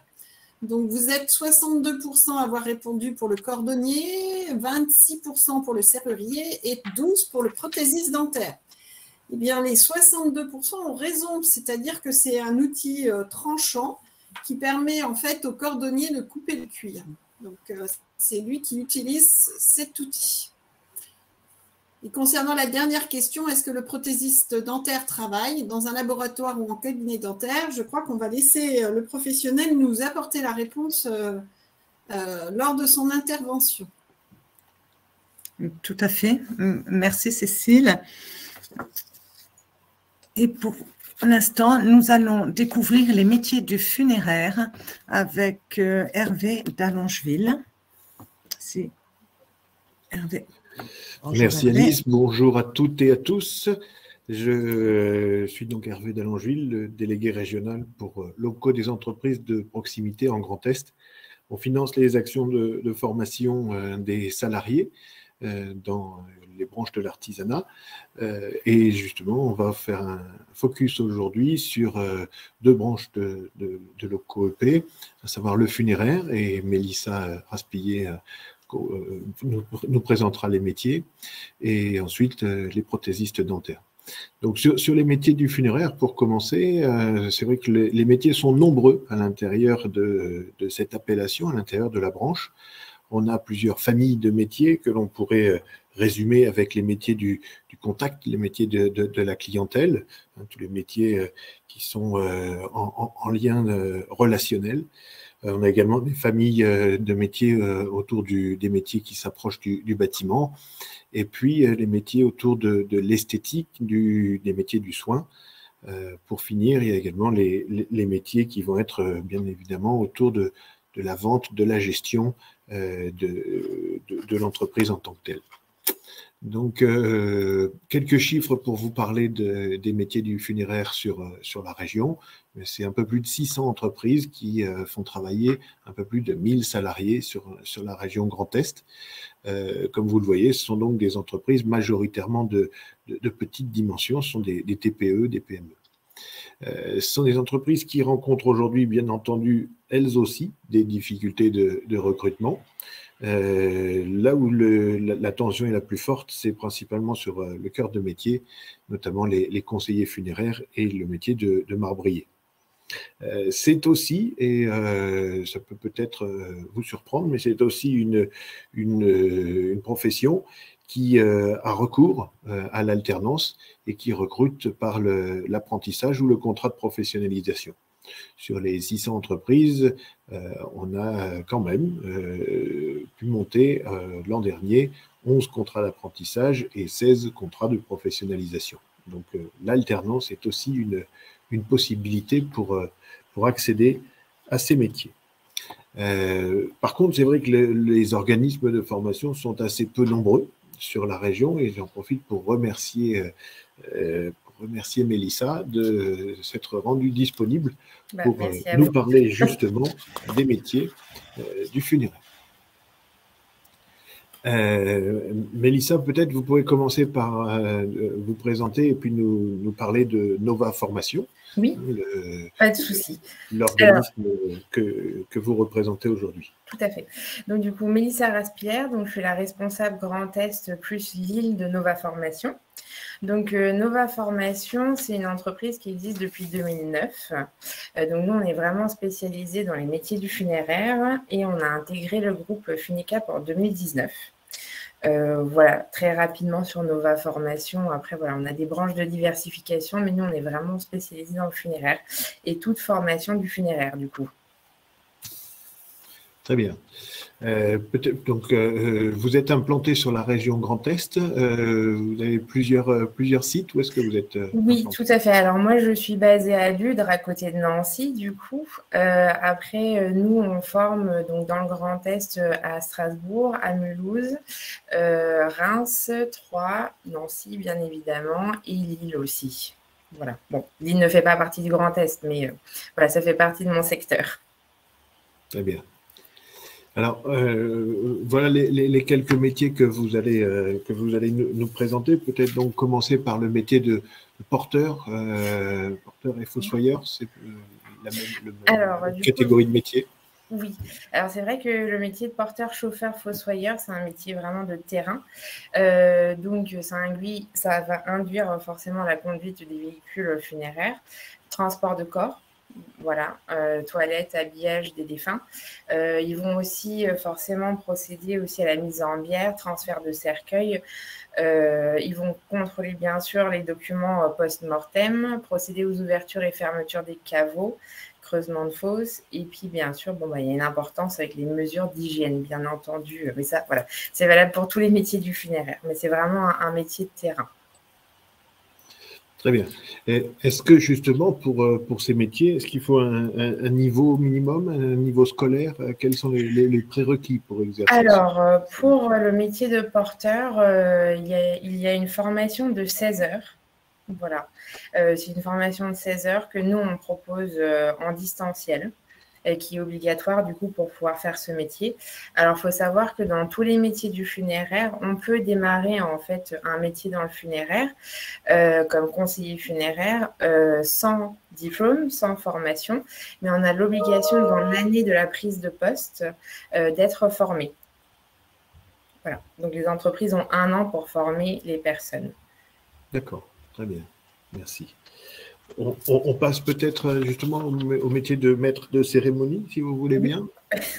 Donc, du coup, maître de cérémonie, c'est vraiment voilà, la personne, l'animateur principal du coup des cérémonies avec la coordination, voilà, toute cette partie-là.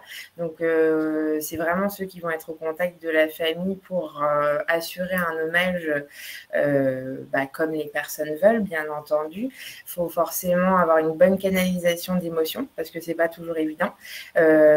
Aimer aussi la prise de parole, hein, parce qu'on parle devant un grand, voilà, des fois un public assez, voilà, des petits groupes, des plus gros groupes, etc.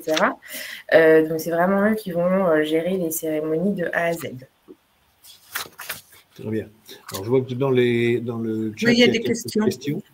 Oui. Notamment sur les porteurs, sont-ils à temps plein ou plutôt à temps partiel? Ça va dépendre des entreprises. Alors, on va dire c'est un métier plutôt à temps. Alors, temps partiel, c'est peut-être pas le terme tout à fait juste, mais il y a très peu de temps plein en porteur aujourd'hui. Il y a des très grosses structures qui vont avoir des porteurs à temps plein, mais c'est plutôt rare. Donc, ça veut dire que les salariés peuvent être et porteurs et un autre métier au sein de la même entreprise? Ça, c'est possible. D'accord. On passe au métier de conseiller funéraire où là on est plutôt sur les métiers proches des profils commerciaux. Tout à fait. Donc, c'est vrai que conseiller funéraire, c'est vrai que beaucoup de gens voient le mot conseiller et puis c'est sûr que voilà, c'est tout à fait ça. Mais c'est vraiment un métier où il y a 3 grands aspects. Donc, vous avez la partie administrative, commerciale et forcément le côté empathique avec l'accueil des familles, la prise en charge des familles. Donc, ça, il faut être conscient qu'on peut avoir de l'empathie, mais pas forcément aimer le côté commercial. Et c'est vrai que le côté commercial va être aussi présent dans ce métier. Donc, c'est vrai qu'il faut que les gens soient prêts à faire de la vente parce que vous avez de la vente obligatoire et non obligatoire pour des obsèques. Et c'est vrai que du coup, c'est le seul achat qu'on va faire dans la vie de quelqu'un qui est obligatoire et qui est difficile. Donc, voilà, faut en être conscient.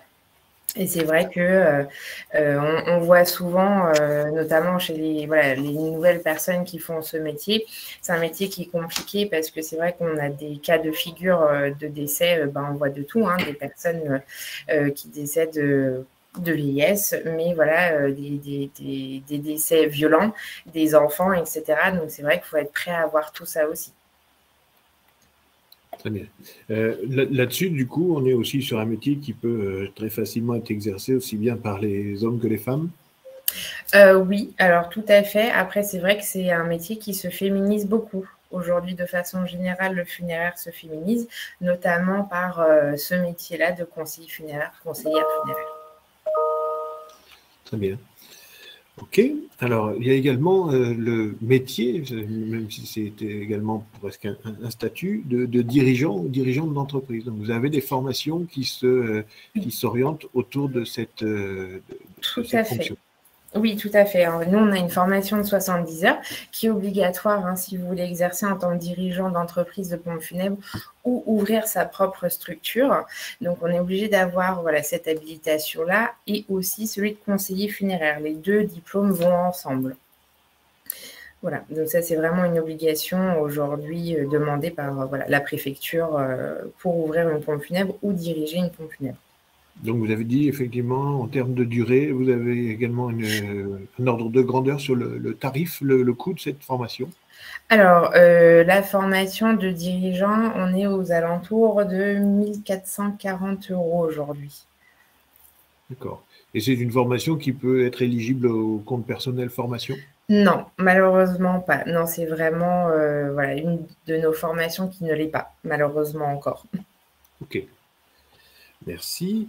Alors, je vois qu'il y avait déjà des questions aussi sur le métier suivant. On va passer au métier de thanatopracteur. Ah oui. Alors, le métier de thanatopracteur, donc c'est vrai que la thanatopraxie, c'est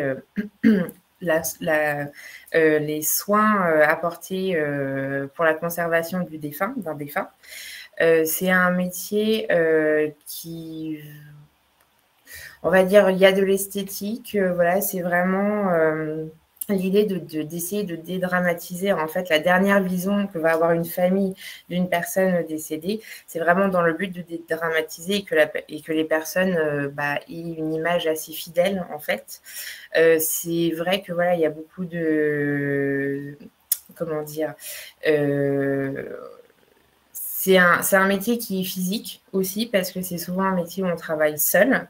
Donc, voilà, faut prendre tout ça en compte. Et c'est vrai que du coup, voilà, la thanatopraxie, c'est des actes invasifs lorsqu'on fait la conservation des défunts. Il y a une question justement dans le chat pour se former justement au métier de thanatopracteur dans le Grand Est. Oui. Est-ce que c'est donc une formation qui existe sur la région et quelle en est la durée? Alors, la formation pour faire thanatopracteur, donc c'est vrai que nous, dans le Grand Est, on n'a pas de formation chez Nova Formation en tant que telle. Par contre, on a la possibilité de soit se déplacer dans une autre région de France, donc on forme à Lyon et à Paris pour géographiquement, c'est ce qu'il y a de plus proche. Après, on a aussi les parcours en distanciel. Avec un parcours long aussi de 12 à 24 mois qui permettent aux personnes de pouvoir avancer à leur rythme. Il faut savoir aussi que la thanatopraxie, c'est conditionné par un numerus clausus. Et c'est vrai que ça, c'est important. Si ça n'existe pas sur la région, c'est peut-être parce que justement le nombre de places chaque année est insuffisant pour alimenter le nombre de groupes suffisant. Pardon, ça a coupé. J'ai pas compris la question.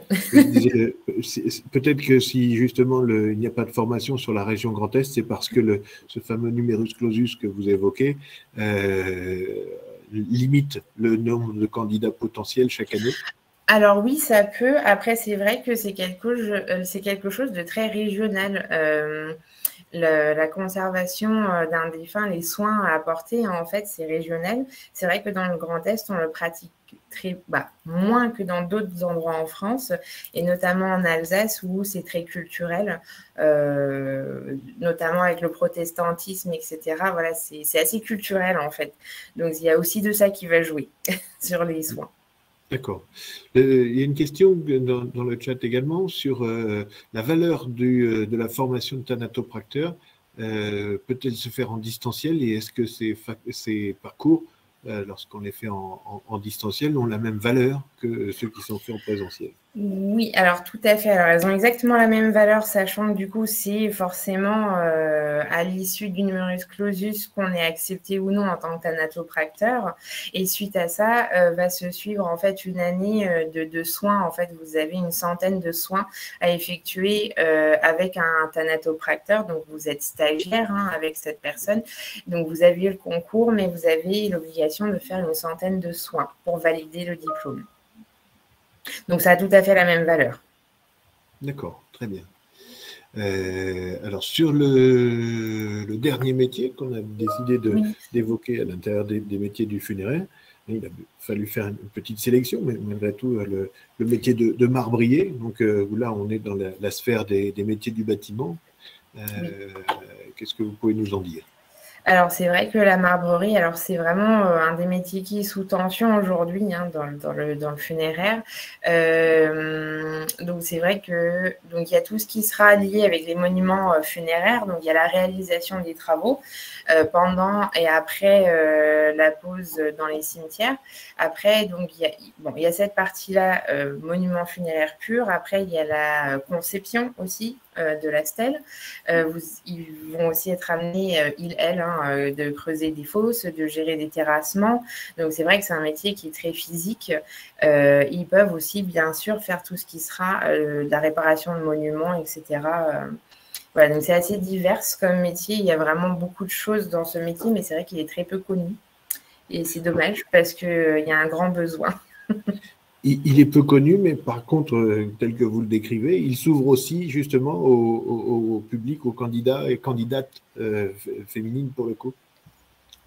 Oui, alors c'est vrai que c'est un métier où si vous avez fait, on va dire, c'est beaucoup des candidatures avec de la maçonnerie, tout ce genre de choses, ça s'ouvre à ce genre de personnes. Et c'est vrai que on a du mal à recruter dans le funéraire, du coup, parce que je sais pas, est-ce que c'est pas... Je pense que c'est parce que c'est pas très connu, mais c'est vrai qu'il y a des métiers un peu transversaux qui pourraient aider justement là-dedans. Très bien.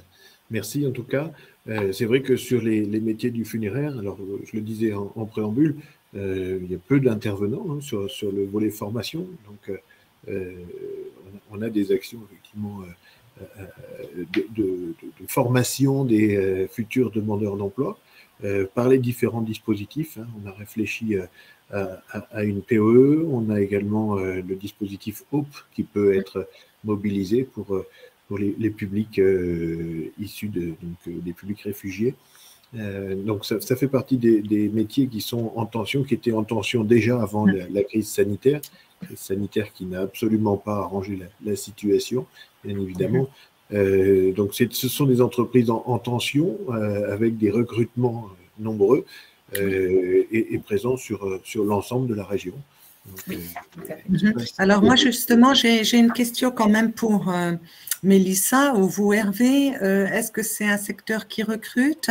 On a Caroline d'une mission locale du Grand Est qui nous demande comment faire pour trouver des lieux de stage pour confirmer le projet professionnel, parce que ils ont chaque année dans leur mission locale des jeunes qui souhaitent s'orienter sur des métiers du funéraire, et c'est vrai que valider le projet avant de trouver une formation, d'entamer les démarches, mais où est-ce qu'on peut, à qui s'adresse-t-on pour trouver un lieu d'accueil pour confirmer le projet, ou voilà.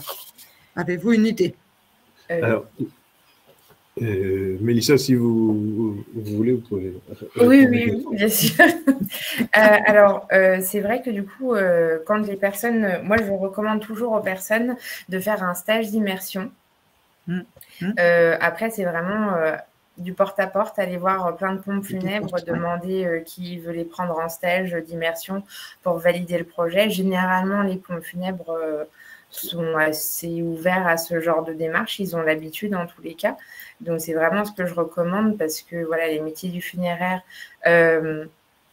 c'est pas que c'est particulier, mais c'est vraiment un métier où on va voir des choses qu'on ne verrait pas forcément ailleurs. Et vraiment, il faut être sûr de son choix, parce que côtoyer la mort tous les jours, c'est pas forcément évident. Après, il y a d'autres métiers, je ne le dis pas, mais... On peut également passer par le biais de la Confédération funéraire, la CPFM, qui existe et qui peut diffuser les propositions. Et puis, c'est vrai que le conseiller de l'OPCO peut aussi faire le relais dans les entreprises qu'il côtoie sur son territoire. Donc, les coordonnées des conseillers sont sur le site de l'OPCO-EP, opcoep.fr. Et est-ce qu'il est possible, une autre question, est-ce que Caroline réagit en disant, je reviens sur la question qui vient d'être posée sur les lieux de stage et de confirmation de projet, elle dit, on ne trouve pas, c'est ça le problème, il ne trouve pas d'entreprise qui joue le jeu d'accueillir et de valider ou non un projet professionnel pour une personne, quoi. Donc, elle parle aussi du problème de confidentialité, je comprends. Oui. Mais la confidentialité est surtout valable pour les métiers autour de la cérémonie, mais tous les autres métiers autour de la taille de pierre, autour de marbrier notamment, les métiers du conseil et les métiers de la vente proprement parlée, les métiers de conseiller funéraire, la prévoyance, toutes ces choses-là sont des choses qui sont évoquées également par la profession. pose moins de problèmes de confidentialité. Donc, je comprends effectivement la confidentialité, c'est tout à fait réel. C'est pas évident de s'immerger pendant une cérémonie, c'est une évidence. Mais il y a beaucoup d'autres activités qui se font en amont et en aval de cette fameuse cérémonie. Et Mélissa, y a-t-il un accompagnement psychologique en formation pour les personnes qui choisissent ce métier? Alors, nous, dans nos formations, on a en effet des modules sur la psychologie du deuil et sur la psychologie de façon générale. Après, alors la question, c'est un accompagnement par Nova pendant la formation, c'est ça la question? Non, je pense que c'est surtout dans le cadre d'une formation de maître de cérémonie ou autre. Il y a des modules, en effet, sur la psychologie. Oui, tout à fait. Pour accompagner la famille, les proches, etc. Et puis peut-être pas absorber la souffrance des gens. Alors oui, ça c'est très important en effet, c'est ce qu'on dit toujours aux stagiaires qu'on a chez nous, c'est en effet, c'est pas vous qui avez perdu la personne, c'est bien les personnes qui sont en face de vous et ça c'est très important, à ne pas se sentir, on va dire, submergé par ça parce qu'on a l'impression que ça pourrait être nos parents, nos enfants, nos frères et sœurs, il faut vraiment faire abstraction de tout ça pour son bien-être aussi. Oui, parce que Cécile le précise, oui, afin de savoir si on est apte à pouvoir accompagner, justement. Oui. Donc, je reviens sur Thanatopracteur. Vous disiez que c'était culturel, parfois, selon les zones géographiques. J'ai vu une question. Est-ce que la formation à distance a la même valeur que la formation en présentiel? Alors oui, tout à fait, elle a la même valeur parce que vu qu'on passe par le numerus clausus, de toute façon, pour valider le diplôme, qu'on le fasse en distanciel ou en présentiel, c'est tout à fait pareil. D'accord. Et si vous pouvez rappeler que pour Thanatopracteur qui redevient un petit peu à la mode, voilà, c'est ce qu'on disait en échangeant hier, il y a une forte demande pour cette profession, de nouveau, du moins suscite l'intérêt de personnes. Il y a un concours, il y a un examen, il est difficile l'examen. Oui, c'est un concours, tout à fait. C'est un concours qui se passe à Paris où tout le monde, toutes les personnes qui s'inscrivent sont du coup convoquées. Le numerus clausus tourne autour de 70 places aujourd'hui sur la France complète et on a généralement, alors pas que chez nous, sur vraiment toute la France, 350 personnes qui se présentent environ pour 70 places. Et les personnes qui passent le concours et qui réussissent du moins ces épreuves-là, elles ont quel niveau? Elles ont plutôt un bac scientifique? Elles ont plutôt… Alors, les personnes peuvent venir de plein de bacs différents. Alors, le bac est obligatoire, par contre, pour pouvoir s'inscrire en formation, le bac est obligatoire. Alors oui, en fait, il y a un peu de tout. Honnêtement, en termes d'orientation, après, oui, du S scientifique, un peu plus, en effet, mais après, vraiment de toute spécialité. Mais il faut le bac. D'accord. Donc, c'est ouvert à toute personne titulaire d'un bac, quel qu'il soit. Tout le monde a ses chances. Oui. Merci, Mélissa. Hervé. Merci à vous. Merci. Hervé, si vous voulez rajouter un élément ou… Non, pour moi, je remercie Mélissa pour son intervention et je remercie effectivement la région pour l'organisation de l'atelier sectoriel. On continue. Merci beaucoup Mélissa. On reste ensemble, Hervé, pour accueillir Édouard Klein. Édouard.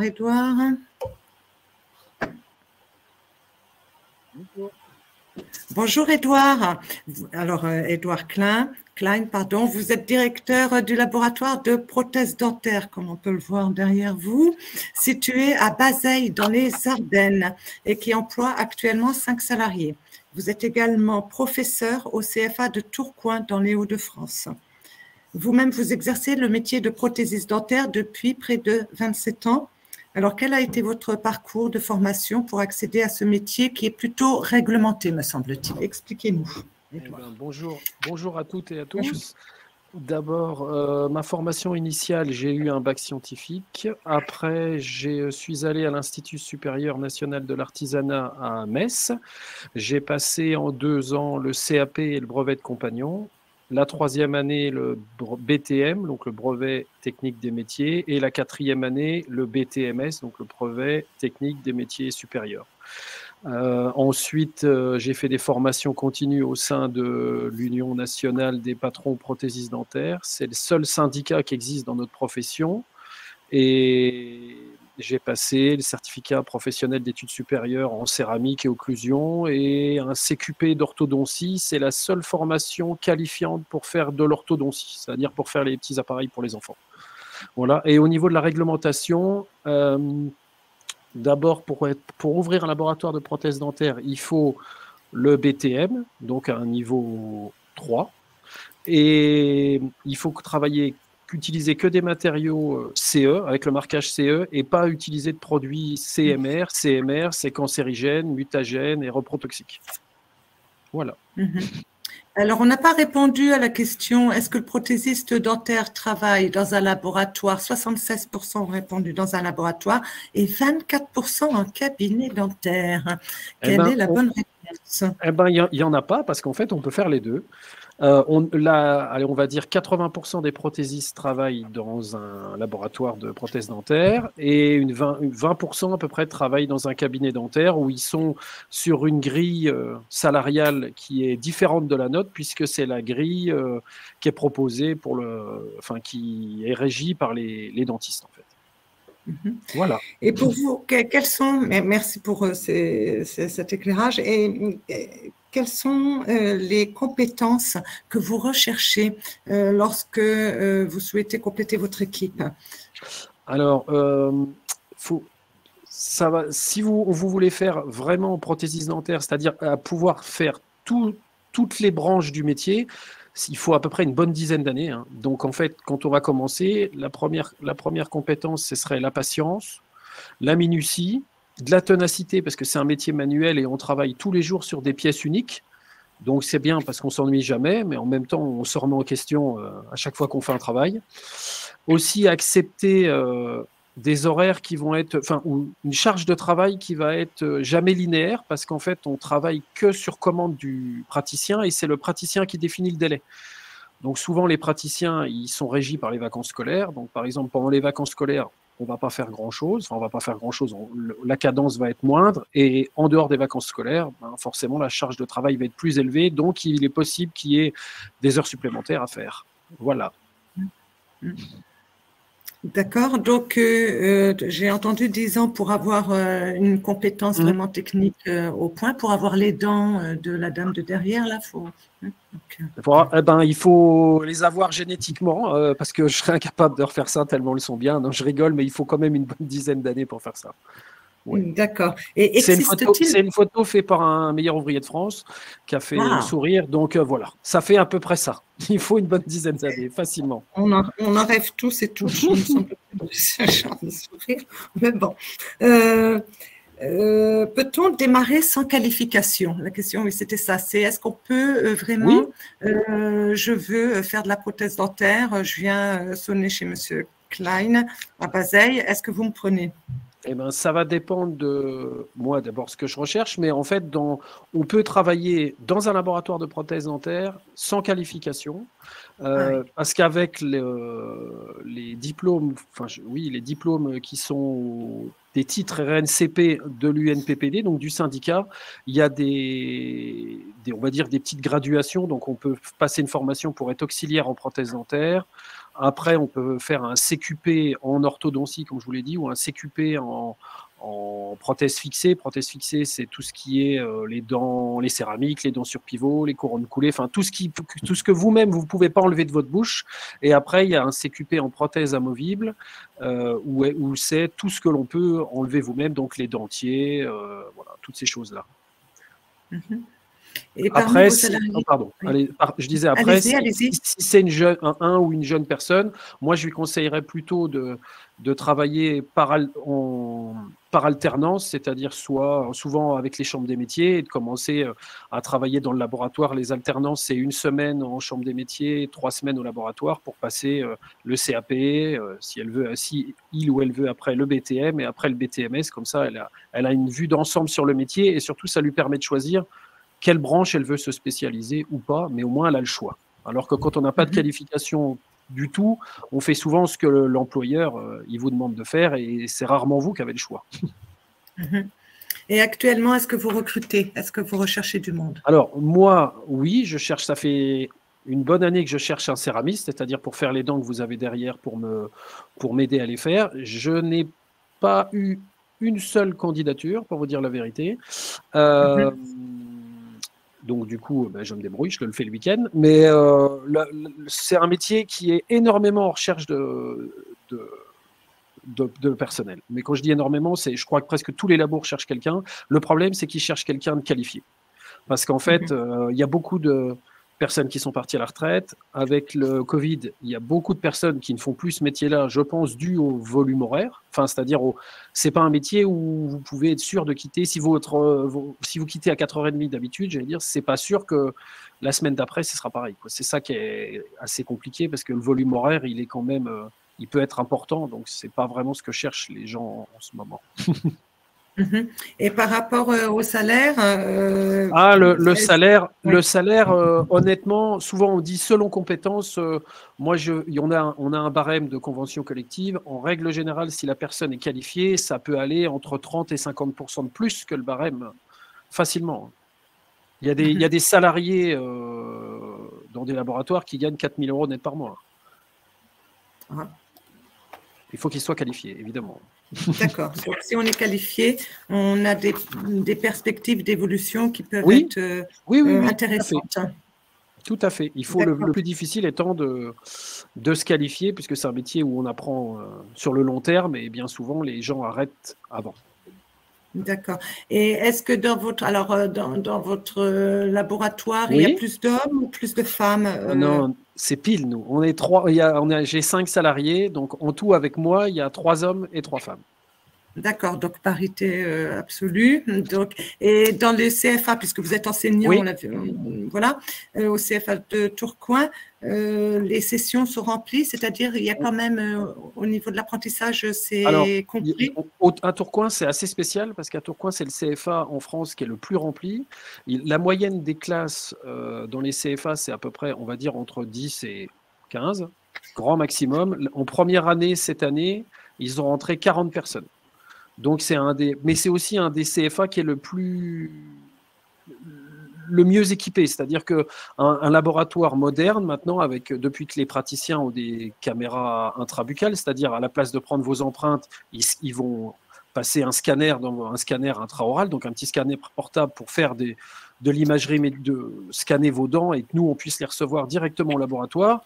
Nous, pour le traiter, il faut un logiciel qui vaut à peu près 30 000 €. Il nous faut une machine à usiner qui va coûter à peu près dans les 150 000 € et des imprimantes 3D qui coûtent au minimum 20 25 000 €. Et le CFA à Tourcoing, il est équipé de tout ça pour...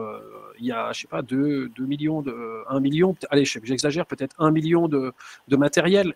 Donc, ils sont à peu près 40 et sur les 40, il y a 30 jeunes femmes et 10 jeunes hommes. Le métier se féminise énormément. La seule contrainte que les jeunes ne perçoivent pas tout de suite, c'est que nous, on ne travaille pas avec le public, en fait. Nous, on travaille à la prescription du praticien. Mis à part pour faire ce que j'ai derrière moi, où là, il faut absolument que le patient vienne au laboratoire. Mais normalement, en théorie, on n'est pas tenu de recevoir du public. Donc, c'est aussi ce qui frustre les gens parce qu'ils ne voient pas vraiment leur travail fini en bouche. C'est bien ce qui est dommage. Voilà. Oui. Merci beaucoup. Et bien entendu, vous acceptez d'accueillir des personnes en projet de reconversion sur cette filière-là, ce métier, ou des jeunes qui veulent confirmer un projet. Souvent, je fais des stages, je prends les jeunes en stage de 3e. des gens qui veulent venir, je leur montre dans le laboratoire une journée à peu près comment ça se passe. Et Oui. souvent, le plus difficile pour les jeunes, c'est de trouver un maître d'apprentissage. Je suis honnête avec vous, il y a très très peu de laboratoires qui prennent un apprenti en fait, par manque de personnel propre au sein du laboratoire. Donc, en fait, il a déjà pas... par exemple, si je me prends moi, je suis obligé de travailler le samedi et le dimanche parce que j'ai une manque de personnel. Donc, si en plus je dois former un apprenti, bah, là, j'ai pas le temps. C'est plutôt ça mon problème que d'en prendre, parce qu'on rêverait tous d'en prendre et de s'en occuper. Ça nous aiderait. Ouais. Voilà. Non, mais je comprends. Merci beaucoup, Édouard. Merci pour votre témoignage et on transmettra les coordonnées de votre laboratoire pour les personnes qui souhaitent en connaître plus pour des immersions ou des Pas de souci. Ça marche. Merci. Bonne journée à vous. Merci beaucoup. Merci. Au revoir. Alors, juste en complément de ce que venait de dire Edouard Klein, je reviens sur la diapo voilà. C'est vraiment une profession pour laquelle l'accès par l'alternance est très facile. Hein. Les entreprises, comme ça a été dit, ont presque l'alternance dans leurs habitudes. Sur la région, par exemple, sur un peu moins de 500 entreprises, il y a eu 80 contrats d'apprentissage et 3 contrats de professionnalisation. Donc, on vous a mis effectivement, le support vous sera transmis, mais on vous a mis les différentes certifications et les métiers qui sont le plus couramment pratiqués, du moins qualifié au plus qualifié de chef de laboratoire. Voilà. Donc Hervé, là j'ai entendu, le contrat de professionnalisation est possible. Absolument. Il n'y a pas que le contrat d'apprentissage, hein, c'est contrat en alternance, voilà. Donc, voilà. Surtout pour pouvoir global. monter justement en qualification, en compétences dans le laboratoire. Une fois que la personne a été embauchée, elle peut tout à fait évoluer, mais effectivement, le contrat pro peut permettre aussi de se former au-delà de l'âge de l'apprentissage pour ensuite accéder à ce métier et ensuite évoluer en interne. Oui, c'est ça qui est intéressant à retenir. Merci beaucoup. Merci Hervé pour ces éléments de précision. Là, vous allez avoir un petit questionnaire dans l'onglet sondage sur votre taux de satisfaction par rapport aux intervenants, au contenu de cet atelier. Je vous invite vraiment à répondre pour qu'on puisse évaluer la qualité des ateliers. Et donc, je ne le vois pas encore. Hop, voilà, ça y est. Donc, vous pouvez répondre jusqu'à 16 heures, jusqu'à la fin de l'atelier, sur votre niveau de satisfaction. Dans la continuité de cet atelier, nous allons vous proposer par la suite de participer à des visites d'entreprise dans les domaines d'activité que nous venons de découvrir. Et alors, à ce titre, sur l'ensemble du territoire Grand Est, de la Champagne à l'Alsace en passant par la Lorraine. Elle était un peu facile celle-là. Donc, vous aurez plusieurs sites où vous pourrez vous inscrire: Chaumont, Langres, Reims, Châlons, Mulhouse, Strasbourg, Nancy, Metz. Donc, on vous laissera découvrir les lieux de visite possible et on remercie également Monsieur Klein, Édouard qu'on vient d'entendre et Monsieur Laurent Deshaies, chef d'entreprise dans le domaine de l'entretien du linge, pour leur disponibilité parce que vous allez pouvoir aller visiter leur entreprise. Ils font partie des professionnels qui proposent une visite sur site. Donc, vous trouverez le lien du formulaire dans le document qui vous sera joint automatiquement en fin d'atelier. Donc, les ressources, vous aurez des slides sur les ressources. On remercie également Pôle emploi qui nous a adressé sa nouvelle diapo sur les ressources mises à disposition et ouvertes à l'ensemble des publics sur le data emploi, donc depuis le 13 décembre, où vous retrouverez la météo des métiers, les stats au niveau de l'emploi. Donc, voilà. Donc, la CMA également qui a un site où afficher les offres, les lieux de stage, etc. Les fiches métiers.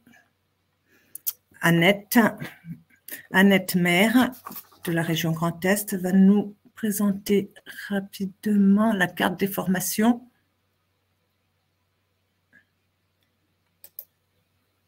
Non. Ah, il doit y avoir un problème technique. Donc, vous aurez les cartes de formation en région Grand Est, des métiers qui ont été évoqués cet après-midi. Voilà, formation initiale, formation continue. Vous avez sur le site, le portail Orientest, des documents à votre disposition, l'annuaire de l'orientation, l'agenda de l'orientation, toute une série d'informations. Donc voilà. Également, vous pouvez télécharger les guides « Je trouve ma formation après la 3e en Grand Est » et des informations sur mes études après le bac en Grand Est. Donc, je vous invite vraiment à aller sur le site Orientest.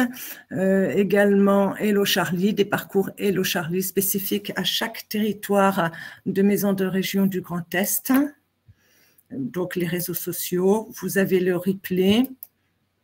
Et la semaine prochaine, le 27 septembre, je vous invite à vous inscrire à l'atelier sectoriel des métiers du social. Le 18 octobre, une grande première, un atelier sectoriel dédié aux métiers de la culture. Le 15 novembre, sur les métiers de l'hydrogène. Le 29 novembre, les métiers du verre dans le cadre de l'année internationale du verre. Ce sera les métiers du verre de l'industrie aux métiers d'art.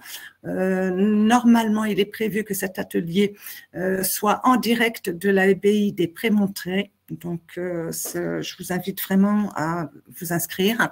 Et le 6 décembre, également, un atelier sur les métiers du transport fluvial. Voilà. Donc, la région tient à remercier l'ensemble des participants de cet atelier, les partenaires et les professionnels qui ont permis de construire et de proposer tous ces échanges sur les métiers de service dans l'artisanat. J'espère sincèrement qu'on aura répondu à une majorité de questions. On garde vos contacts. On n'hésite pas à vous transmettre les coordonnées comme demandé par certains d'entre vous. Et je vous souhaite une bonne fin de journée. Au revoir.